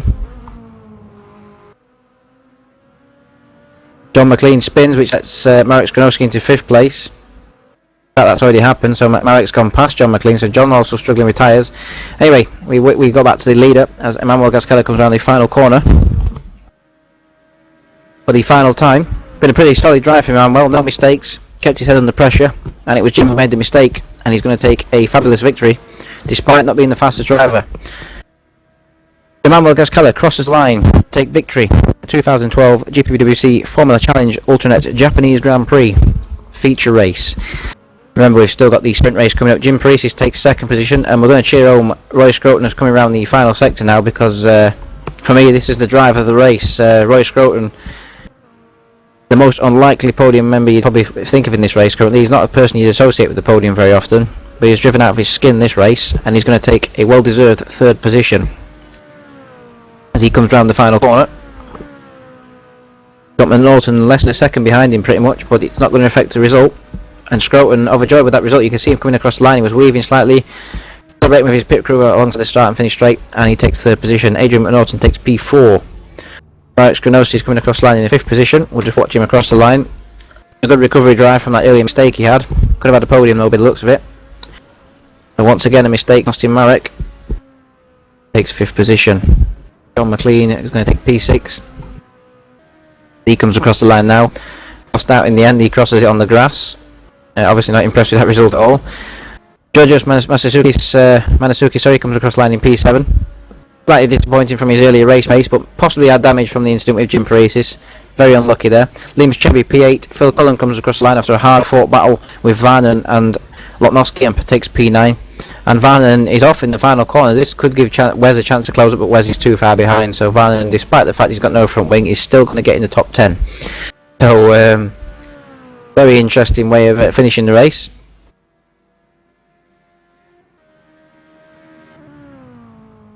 Well, he's actually pitting in, so I'm not quite sure what he's doing here, but we'll still take the position nonetheless as Wesley Morris comes around the final corner now. Dropped off the pace in the final part of the race. Wes, he was looking good for a top 10 finish, possibly even a top 8, but dropped right off the pace. The rest of the field is all finished now. I'm sorry, they were like behind, that's where they're pitting because they've already finished the race. Getting slightly ahead of myself there. So a slightly downbeat final part of the race there. Not much battling on track in the last half of the race, but we had a superb scrap early on between Gazkeller, Parisis and Manasukis. Obviously the race 2 is a reverse grid. So in race 2 we will have Chris Gray on pole position. Or is it just the top 10? No, it is the top 15 that is replaced. So we'll have Chris Gray on pole position. Nick Gray will be 2nd. Paul Parkinson will be 3rd. I have a Bass 4th. Wesley Morris 5th. Kenny Varnon 6th. Philip Cullen P9. Lims Chebi will be P8 on the grid.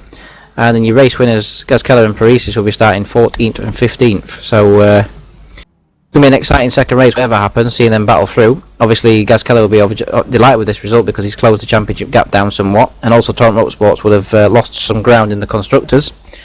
I don't think Storm will have taken the lead, but they will have been taking quite a few points off Torrent today. We'll just switch to the overlay while the circuit reloads.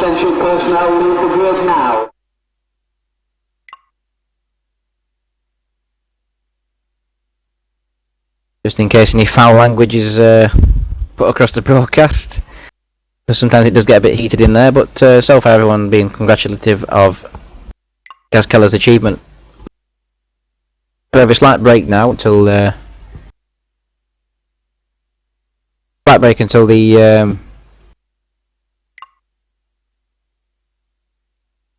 sprint race. Sorry, keeping an eye on what's going on in the server there.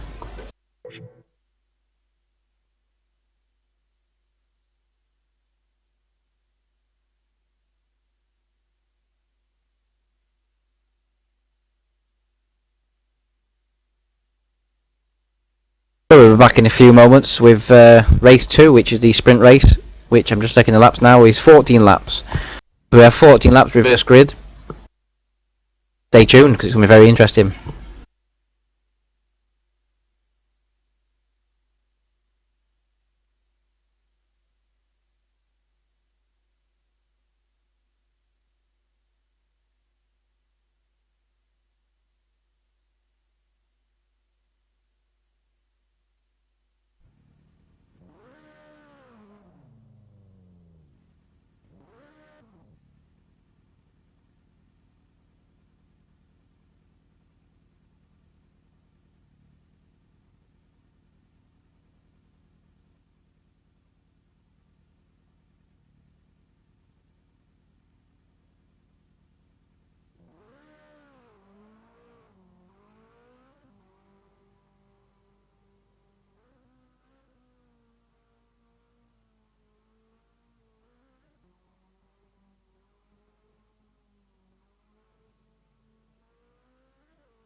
So welcome back to Pseudo for the sprint race, the GPVWC Formula Challenge series.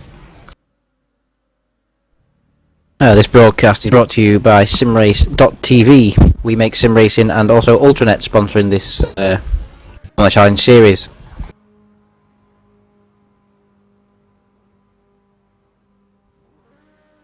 6 minutes to go in the warm-up session, which is pretty much just going to be a break for everyone, I believe. Not that many people doing laps. I should think 27 of this circuit is enough for anyone. They've got another 14 to do now, as we head into the sprint race series, which, as I said, 14 laps, no pit stops, reverse grid, so it's going to be very interesting to see what the top guys can do. For example, Gaz Keller, Prix, who he used to be up front. They're going to have to start P15, P14 now. So we're going to have to keep an eye on them off the start.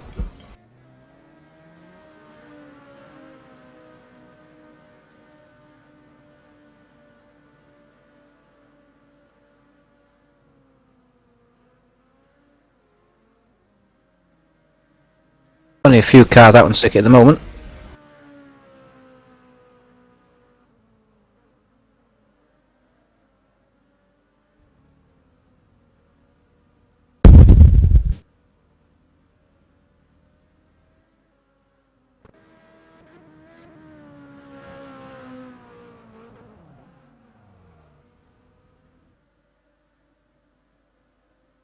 Yeah, we were watching Lotnowski until he's just spun, unfortunately. So still struggling with that car.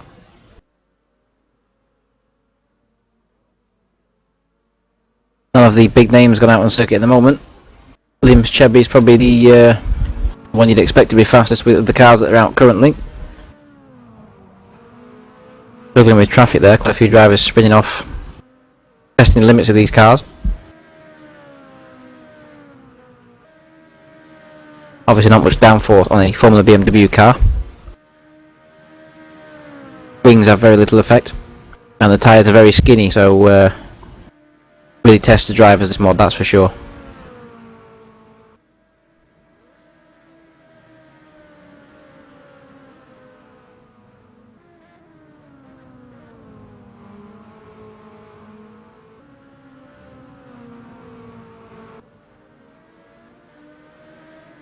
Still neither of the championship contenders out on circuits. Obviously they're quite happy with what they've got underneath them for this sprint race.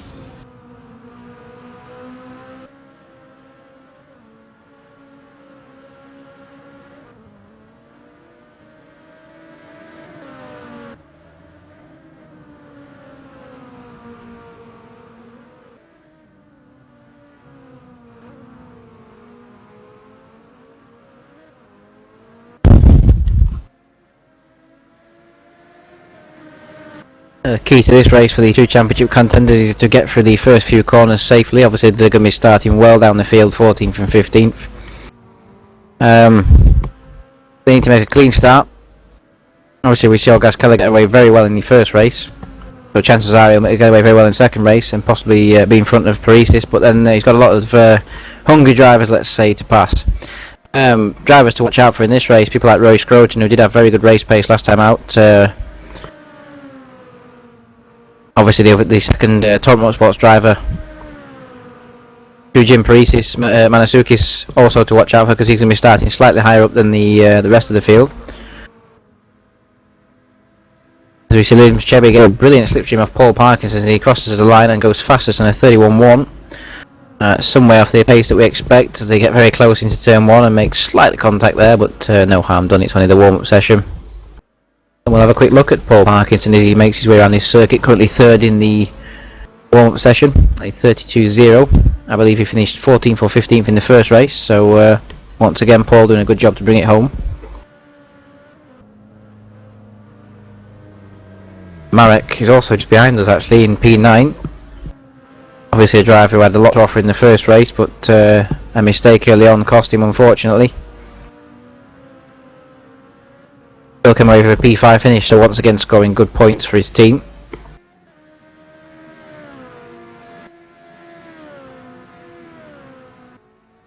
And we'll go on board with him for a few moments anyway as he warms up for the sprint race. Obviously in the feature race you can take a couple of laps to get up to temperature, get yourself in the rhythm. In the sprint race you've got to go for it from lap 1, so the drivers really need to make sure they're in tune with this circuit for the start of the race. As Marek very close to sliding there, very close to losing the back end of the car.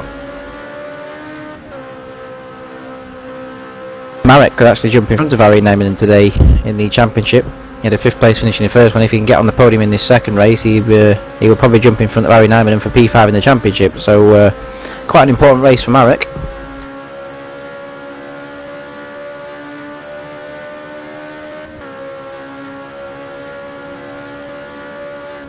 As we ride on board into turn 1, Manasukis has actually come out in the Torrent Motorsports and gone fastest on a 29.0.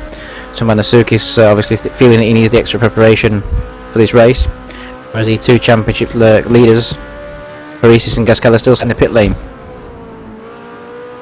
That's Manasukis in front of us actually there, so they go through the chicane. Obviously only 30 seconds to go now until warm-up finishes. And the 14 lap madness will begin, as you already see there, one car spinning in the warm-up session, so not much hope for the race session, that's for sure.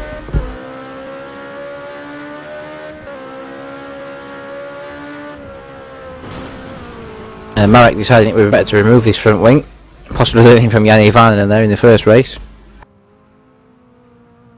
Obviously doesn't really mean anything, it's only the warm-up session, so no harm done by trying limits of the track.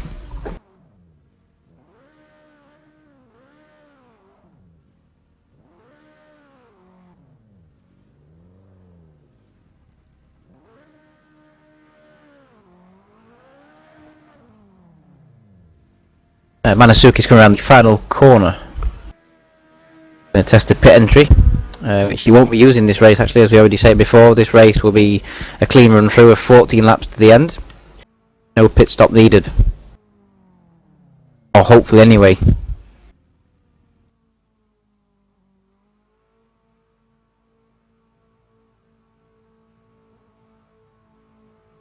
As we now move to the race session.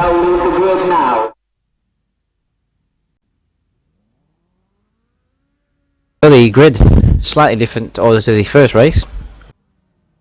We'll run through it any second as we look back from Chris Gray, the pole man on the reverse grid. So it's Chris Gray who's going to lead us away any second now. For the current pole position, obviously reverse grid from P15 where we finished in the first race. And you will notice you can't even see the championship contenders in the shot because they are well down the field. As Chris Gray leads us away. Chris Gray P1 in the reverse grid, Nick Phillips P2, Paul Parkinson P3, I have a Bass P4, Wesley Morris P5, Janne Varnen, definitely a man to watch out for Janne. He had a lot of pace in the first race. If he can get rid of the mistakes, he could be leading this race early on. Philip Cullen P7, Lims Chebby P8, Georgios Manasukis, who's also a man to watch out for because he was very quick in the first race. A couple of mistakes towards the end cost him. He's P9, John McLean P10, Marek Skronowski P11, Adrian McNaughton P12, Roy Scroton P13, and Jim Parisi's Gazella, the two guys we're going to have to really keep an eye on during this race, starting P14, P15, Pavel Lutnowski P16, Nigel McMahon P17, Liam Massey P18, Nick Newcomb P19, Jeff Mead P20, Sam Crane 21st, Miguel Macedo 22nd, James Ross 23rd, Marcus Sundstrom P24, and Miles Dixon rounding out the top 25.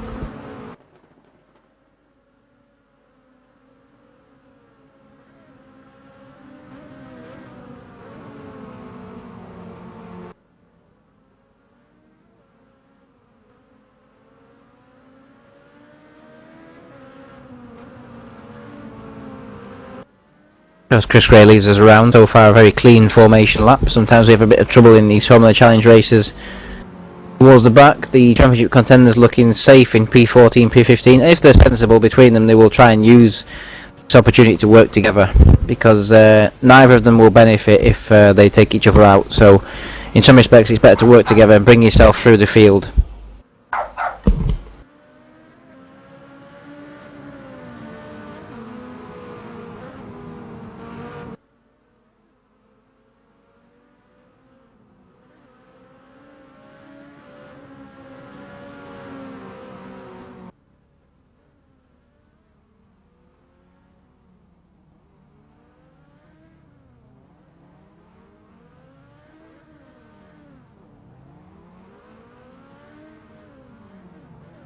Just having word that someone did crash on the back straight on the warm-up lap actually. Not quite sure who it was, but everyone seems present and correct at the moment.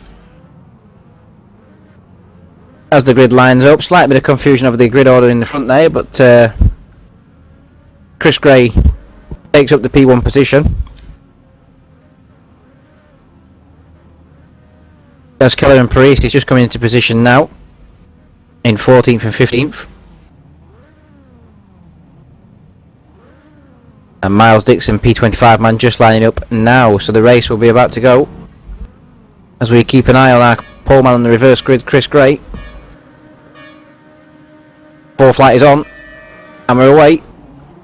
Clean start for all the top 5, top 6, top 7. They're all the way together as we head down into turn 1. Keep it clean, boys. As we go through turn 1, it is very clean actually, surprisingly. And not one car was spun in turn 1, so that's very, very good for the race. And there's a slight bit of wheel banging there as we go into turn 3. I'm going to keep an eye on the championship because at this point, Gaskeller and Prix is stuck well in traffic. Prix has made the better start there, and Gaskeller looking down the inside of him. There's slight contact there. Someone's off in the background there. Not quite sure who that is. But Nick Phillips leads the way from Chris Gray, Paul Parkinson, Aya Bass, Philip Cullen, Wesley Morris, Yanni Vanenen, John McLean, Manasuki's up to 9th.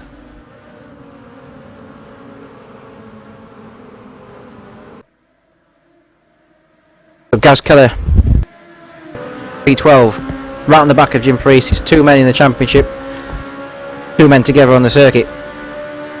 You see in front of us there, that's Jim Prix, and you've got Marek Groski also there battling for the inside. Gaz Keller goes down the outside, trying to make that one stick. It doesn't work, unfortunately.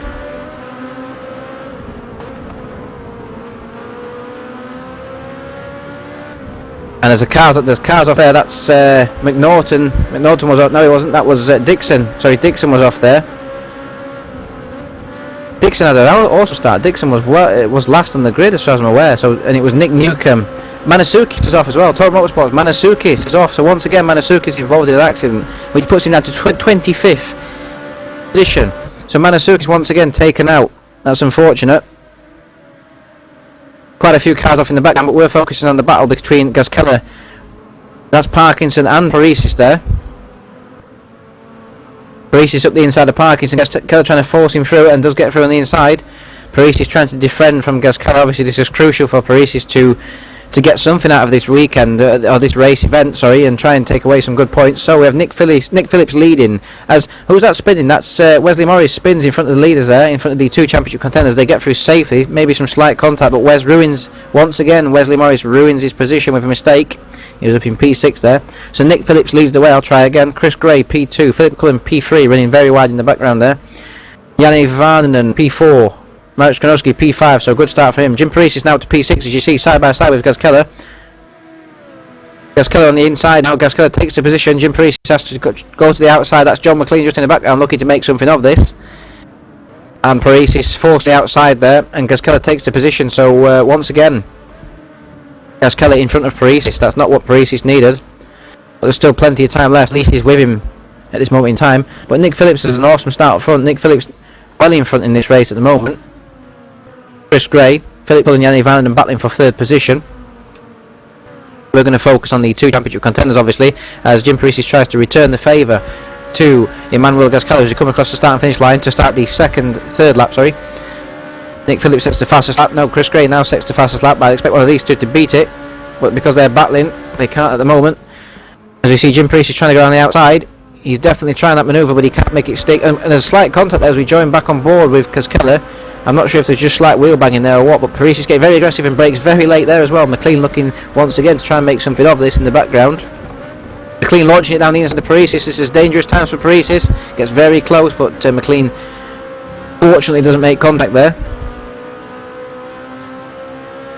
We're still on board with Gaz Keller, who's got this 5th position. We've got Yanni Varnen quite some way down the road in front of us actually, as Nick Newcomb already been lapped. And we have Nigel McMahon out as well with suspension failure. Manasuki's already a lap down as well after them spins and accidents, so unfortunately that's one of the Torrent Motorsports out of the way. Keeping an eye on where McNaughton is actually, because he's the other Storm Racing driver, and he's up in 8th position, so Storm Racing once again having a stronger race than the Torrent Motorsports guys. As one of the Torrent Motorsports cars, Jim Paris is battling with Emmanuel Gaz Keller for that P5, or current P5 anyway. That's a back marker just in front of us, so don't worry about that. Nick Phillips making the most of his grid slot, and he's Now 1.4 seconds in front of Chris Gray for the lead as the leaders come up on some traffic here, and this is dangerous times as Jim Prisi switches to the outside. We're now 3 wide. Gaskeller tries to squeeze him into the back marker. That's dangerous driving from Gaskeller, and Jim Prisi takes advantage and goes through, but Gaskeller's still got the inside line. We're on board with Gaskeller as we're going to turn 1. Keep it sensible. McNaughton sets the fastest lap just behind us. So Jim Prisi takes it back, and that was very brave from Prisi as Gaskeller makes slight contact with the rear end there. Gaskeller needs to be careful, he's been very aggressive here, this could take them both out. And he does, he touches the back end of Prisi and pushes him off. That's, in my opinion, that's extremely unfair driving from Gaskeller, because down the main straight he tried to shove him into a back marker. And that was downright dirty in my opinion. He should be penalised for that, because I could appreciate the racing closely, but that wasn't on. He basically just barged him off the track. But Gaskeller takes that 5th position, but not lawfully in my eyes, and unfortunately for Jim Prisi is now down to 10th position, unfortunately, and probably some car damage I would have thought as well. So Gaskeller disgracing himself there from his brilliant race 1 performance. Obviously we don't know if he suffered any lag there at that moment in time, but it didn't look like it, because there was no lag on the screen at all there. It was just basically a hesitation on Parisi's part through the corner. Gaskeller didn't recognise that and took him clean out. But on the main straight is where that started, because Gaskeller squeezed him into a back mark. I'm not quite sure what that was, but it was very dangerous driving. So definitely need to take a look at that later. As Nick Phillips crosses the line with a comfortable lead of 1.8 seconds from Chris Gray in P2. Philip Cullen P3 as he sets the fastest lap actually. So Philip Cullen closing up on this battle here. He's right on the back of Chris Gray in the background there, you can see. We're looking back from Chris Gray in P2, who was the pole man for this reversed race. Miles Dixon having a superb race in P7, and Jeff Mead as well in 10th position, right up with Jim Parisi, obviously after the spin. Roy Scroton after his P3 in the first race in P8 at the moment in time. And Yanni Varner right on the back of us as well, as we look at Chris Gray's rearward view. Marek seems to have had some troubles as well, because he's down in 12th, so very mixed up grid at the moment. But Miles Dixon doing himself as he gets very sideways there at the corner. We'll quickly switch to that battle. You can see there, Roy Scroton's just got past Miles Dixon. Miles Dixon there in the red and white car. He's got Jim Parisi right behind him. That's Jeff Mead just in the background as well. So close racing throughout the field. As Yanni Varnon's looking to take 3rd place around the outside. Can't do it, but can he get the switch back? And indeed, but can't make anything of it. So Philip Cullen, he had a go there at Chris Gray. It didn't quite work out, which gave Varnon the run into the next corner. And all this is helping Nick Phillips, and he's now completed nearly 5 laps, and he's only got 9 to go. And he's leading this race by a mammoth 3 seconds with these guys battling behind. So and Gaskeller now right on the back of this as well. You can see the Gaskeller is just behind Yanni Varnon in this battle. John McLean will clearly run down the order as well as Gaskeller sets the fastest lap of the 28.9. That's to be expected. He get past these cleanly because his last 2 manoeuvres have not been too clean. We'll watch Gaskeller on board and see how he negotiates these cars. So Nick Phillips leads the way from Chris Gray, Phil Cullen, Yanni Varnon and Emmanuel Gaskeller we're right on board with. You can see how close it is for that 2nd position. John McLean just off this battle in P6, Roy Scroton P7. Jim Parisi is now back up to P8, Jeff Mead P9 back inside the top 10. Miles Dixon falls down to 10th position. Lee Massey 11th place, Marek Skronowski 12th, Adrian McNaughton fallen way down actually after his good start. So the Storm team having a mixed race, let's say now. Leslie Morris P14, Miguel Macedo P15, James Ross P16, Paul Parkinson 17, Pavel Lotnowski 18, Ahab Abbas 19, Simon Craig 20th, Marcus Sundstrom P21, Lims Chebby having a disaster P22, and a lap down as we saw earlier on. Manasuki's having contact as Gaskeller goes at the inside there, very clean lap, and you just see Manasuki set the fastest lap of the race.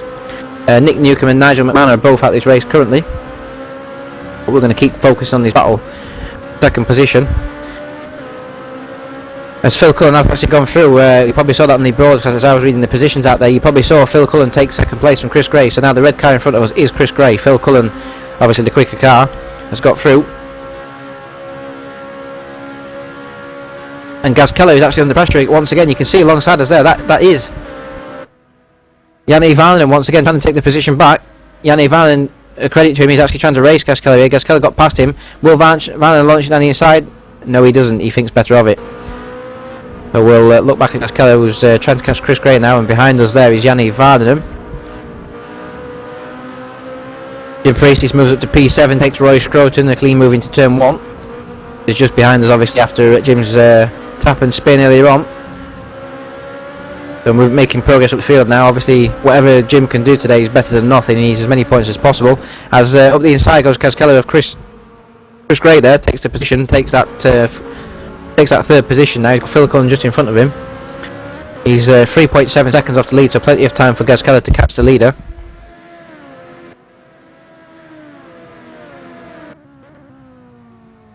In the background there, that's Yanni Vannon trying to make the move on Chris Gray. Chris Gray defends the inside line. We'll switch back to Chris Gray.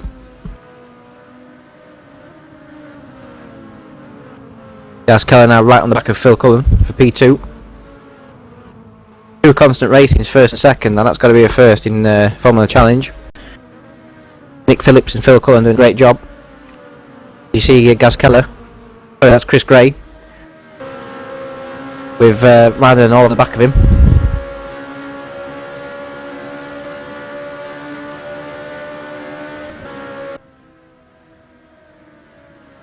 Kaz Keller closing quickly on Phil Cullen. Miles Dixon in 9th position. Got Marek Skłodowski swarming over the back of him. Marek after his good start dropped back down, but he's now coming back through the field once again. Got a good toe here, well he got the outside, he does indeed. In some respects this is almost up to a line for turn 1, the outside line, because you can brake later, but Miles launches down the inside, but that's way too deep for Miles, and he's off into the gravel as you see. And who's that spinning? That's Lee Massey spinning in the background there. So Miles a bit optimistic on the braking there, but you've got to try these things, you never know until you try.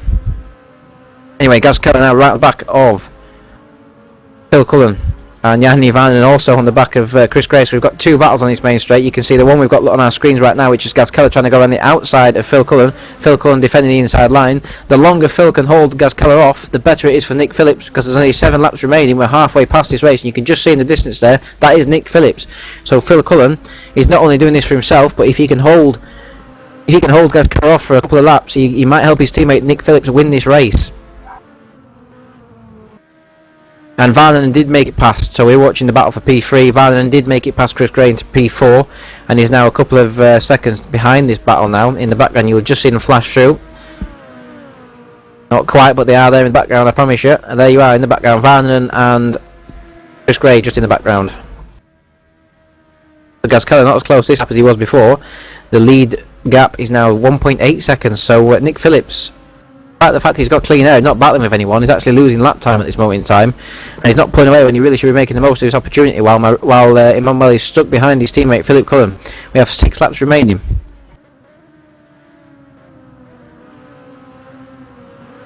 John McLean is P6, Jim Parisi is P7, Jeff Mead P8, Marek Skłodowski P9 and Miles Dixon P10. Just turned off Adrian McNaughton actually, so that's a significant scrap. For P10, Miles Dixon trying to hold off Adrian McNaughton, who needs this result desperately to help his teammate. As Kaz Keller once again making contact with a car, making the contact with the back of Phil Cullen. So I'm not quite sure what's up with Emmanuel. He's obviously on the ragged edge of what he can do. He drove a perfect race 1, but this race so far he's made contact with 2 cars, and the most significant of them was Jim Parisi, obviously his championship rival, who is a good 10 seconds behind him at the moment. But this is actually helping Jim in some respects, because Jim's closing up pretty quickly on the pack in front. He's only 8 seconds behind Manuel, so the longer Manuel gets held up here, the better it is for Jim.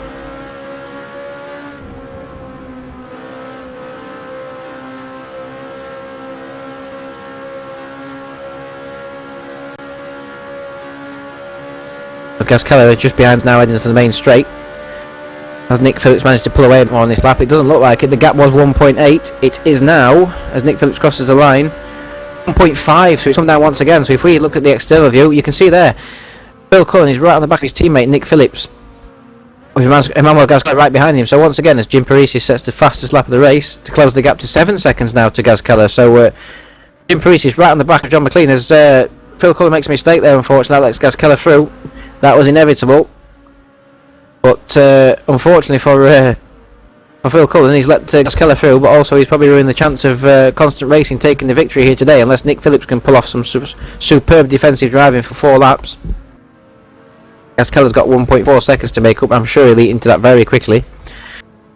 We'll quickly switch to the battle of P6, which is John McLean trying to hold off the resurgent Jim Prix. Jim Prix will breathe to the inside, I believe, down the straight. He has superior straight line speed with the slipstream. Now got the inside line for the hairpin, which is a long way down this straight actually. We're still nowhere near it. We're approaching the braking zone now. Jim Prix is quite early on the brakes there, but takes the position quite easily actually. So Jim Prix moves with to P6. His next target is Chris Gray in P5. And as predicted, Gaz Keller is closed right up already on Nick Phillips. You can see just there, Nick is just in the distance. Still doing very well, Nick. He's led every single lap so far. He's only got 4 more to go. Can he hold off Gaz Keller for his P2 for his sprint race victory? It's unlikely. With the pace advantage Gaz Keller's got over him, he's just taken 7 or 8 tenths out of him in 1 lap. Jeff Mead doing a great job in P8, just in front of Marek Skronowski, as we have a slight bit of traffic for the leaders to contend with. Phil Cullen hanging on well actually with his lead group, so if Phil can maybe intervene with Gaz Keller's progress, he could help his teammate once again. But you can see how quick Emmanuel Gaz Keller was closing up. He's taken another 5 or 6 tenths out of him in sector 1. I don't think Nick's going to hold this for long, to be honest, and Nick getting very sideways on the curb there. We're looking at the wrong car there, unfortunately, sorry about that, but you can see Gaz Keller right on the back. We'll go on board with Nick Phillips now. Look at the rearward view. Phil Cullen just in the background. Now Nick needs to go to the inside straight away. Go to the inside straight away, Nick, otherwise you're not going to defend this position. Otherwise he's going to lose it on the outside. He's covered the middle of the track, but it's not really the inside, and that gives Emmanuel Gaz Keller the chance to cut back to the inside. So poor defensive driving there from Nick Phillips. He lets Gaz Keller straight back past him. Almost no effort there to defend the position. Now he's got his teammate right behind him as well, so the constants fall to second and third. Almost too easy there for Emmanuel Gaz Keller to take the lead.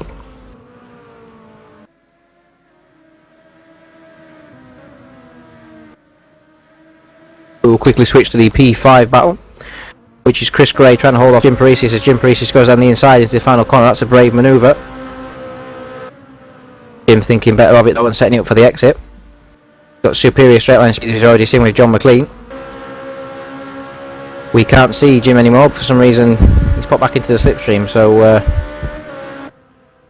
Jim not quite able to make the manoeuvre stick there, but I'm sure he'll have the slipstream for turn 1.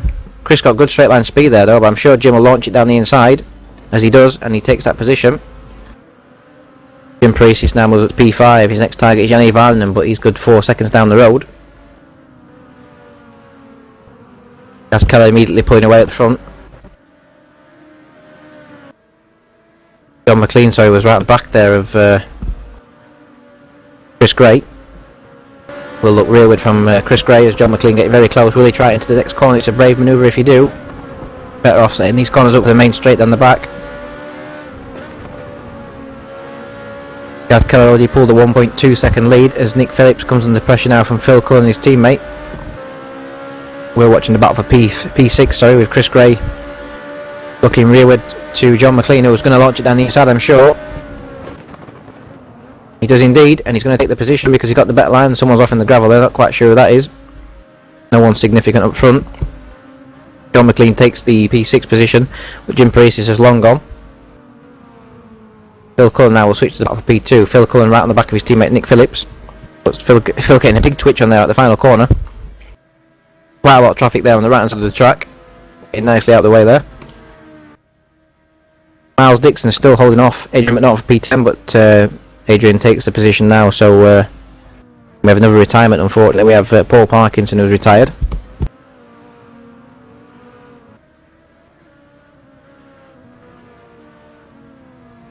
Roy Scroton not having as much luck in race 2, he's currently 12th and really struggling to make any progress in the race. I'm sure he's had some contact with someone, as we see that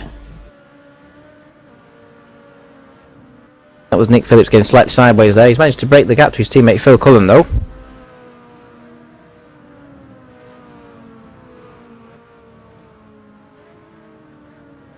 No real battle going on up front at the moment, so what we'll do is we'll currently switch to the battle for 10th position, which is between Adrian McNaughton and Miles Dixon. Miles having a great race actually. He's pretty competitive. Started at the back I believe, and he's they've been swapping positions every lap, Adrian and Miles, for this 10th position.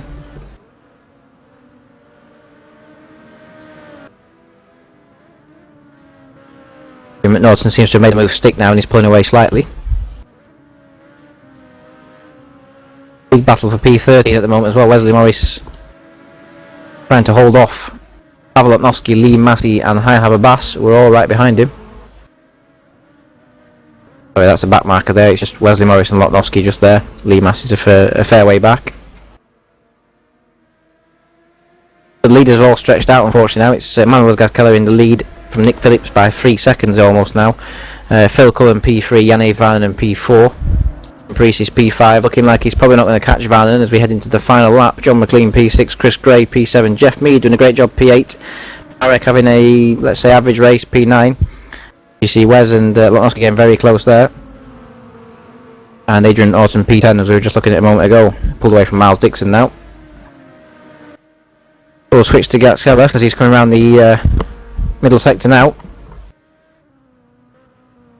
Not quite sure what happened to them with Jim Parisis, but I'm sure there'll be quite a few words spoken afterwards. Because it didn't look the cleanest of manoeuvres that Gaskeller pulled to take the lead. Which is once again a shame because it's robbed us of a great battle. In the first race it was Jim Parisis who made the mistake, and this time he's been shoved off the track by Gaskeller. So unfortunately today we're not going to see a great battle between the two championship protagonists, but nonetheless we've had some action during the races. Nick Phillips is holding his own against his teammate actually just in the background, but we'll take... They're very close to two constant motorsport cars, constant racing cars, sorry, but we'll take Gaskeller across the line as he comes to take his second victory of the day. He's won the feature race and now the sprint race. He comes up and there you see the famous bridge. Nick Phillips looking like he's been holding to second position as we watch. Now will Gaskeller across the line to take victory in the sprint race of the 2012 GPVWC Formula Challenge Ultranet Japanese Grand Prix at Sugo, and Nick Phillips does indeed take second position. Philip Cullen takes third and fourth, he's going to be Janne Varnen, who's already crossed the line. Jim Parisis takes fifth, Chris Gray sixth, John McLean seventh. But John McLean must have had a problem there, I'm sure he got past Chris Gray a moment ago. Jeff Mead comes across the line to take P8, good job from Jeff there. Marek P9, Marek Skłodowski P9 that is, as we see a big crash into turn 1 there. Adrian McNaughton comes across to take P10 just from Miles Dixon, who drove quite well in that race to take P11.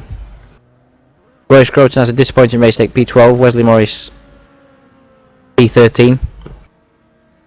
Watch the final few cars coming across the line now. There is Wes coming across the line.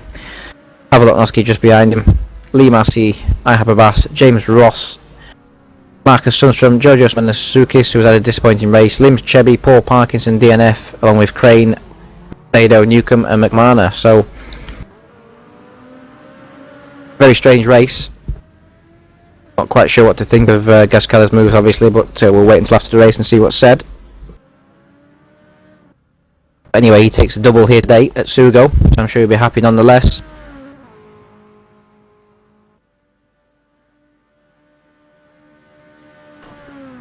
Just see if if there's any discussion between the two drivers now as the race is finished. As Jim's already back in the... Oh no, sorry, Jim's coming back in the pit lane now. Manuel's also making it back.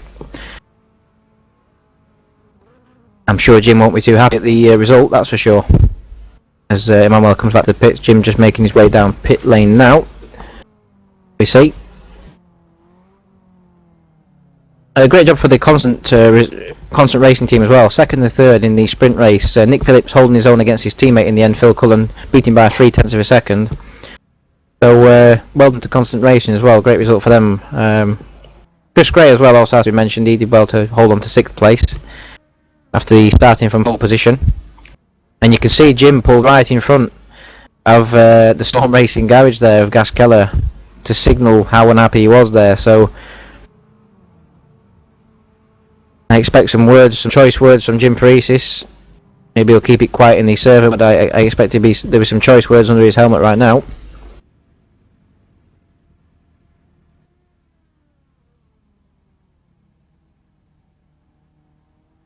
Still nothing come up so far, but great to be back at Sugo Racing. Anyway, we've had some good racing today. Not as exciting as some of the races we've had this year, but we've had some great battles to the lead. 3 and 4 wide racing down the main straight. Hopefully we caught most of it for you. It was quite difficult because there was a few groups separated into a few cars and battling as we went through the race. Still no comment from either of the championship protagonists. Don't think we'll get an interview either.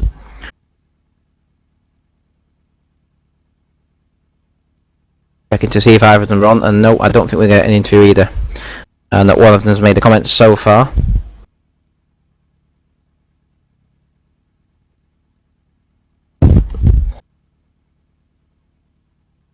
So, Emmanuel Gascala takes the double victory, deserved or not. We will soon find out after the race when the officials take a look at it.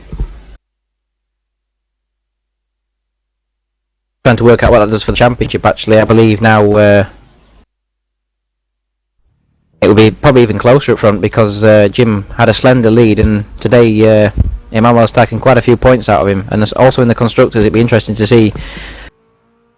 It must only be a couple of points separating in either championship now.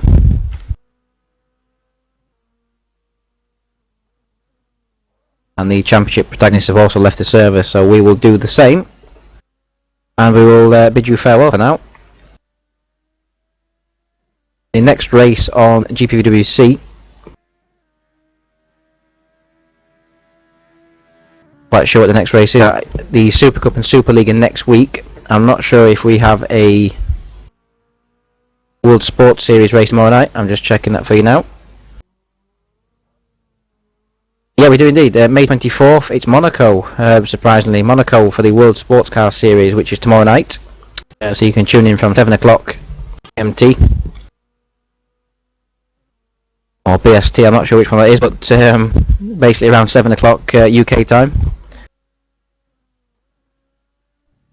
And I think it's Simon Smith will be leading the commentator role for that race. He'll provide us with an interesting insight once again.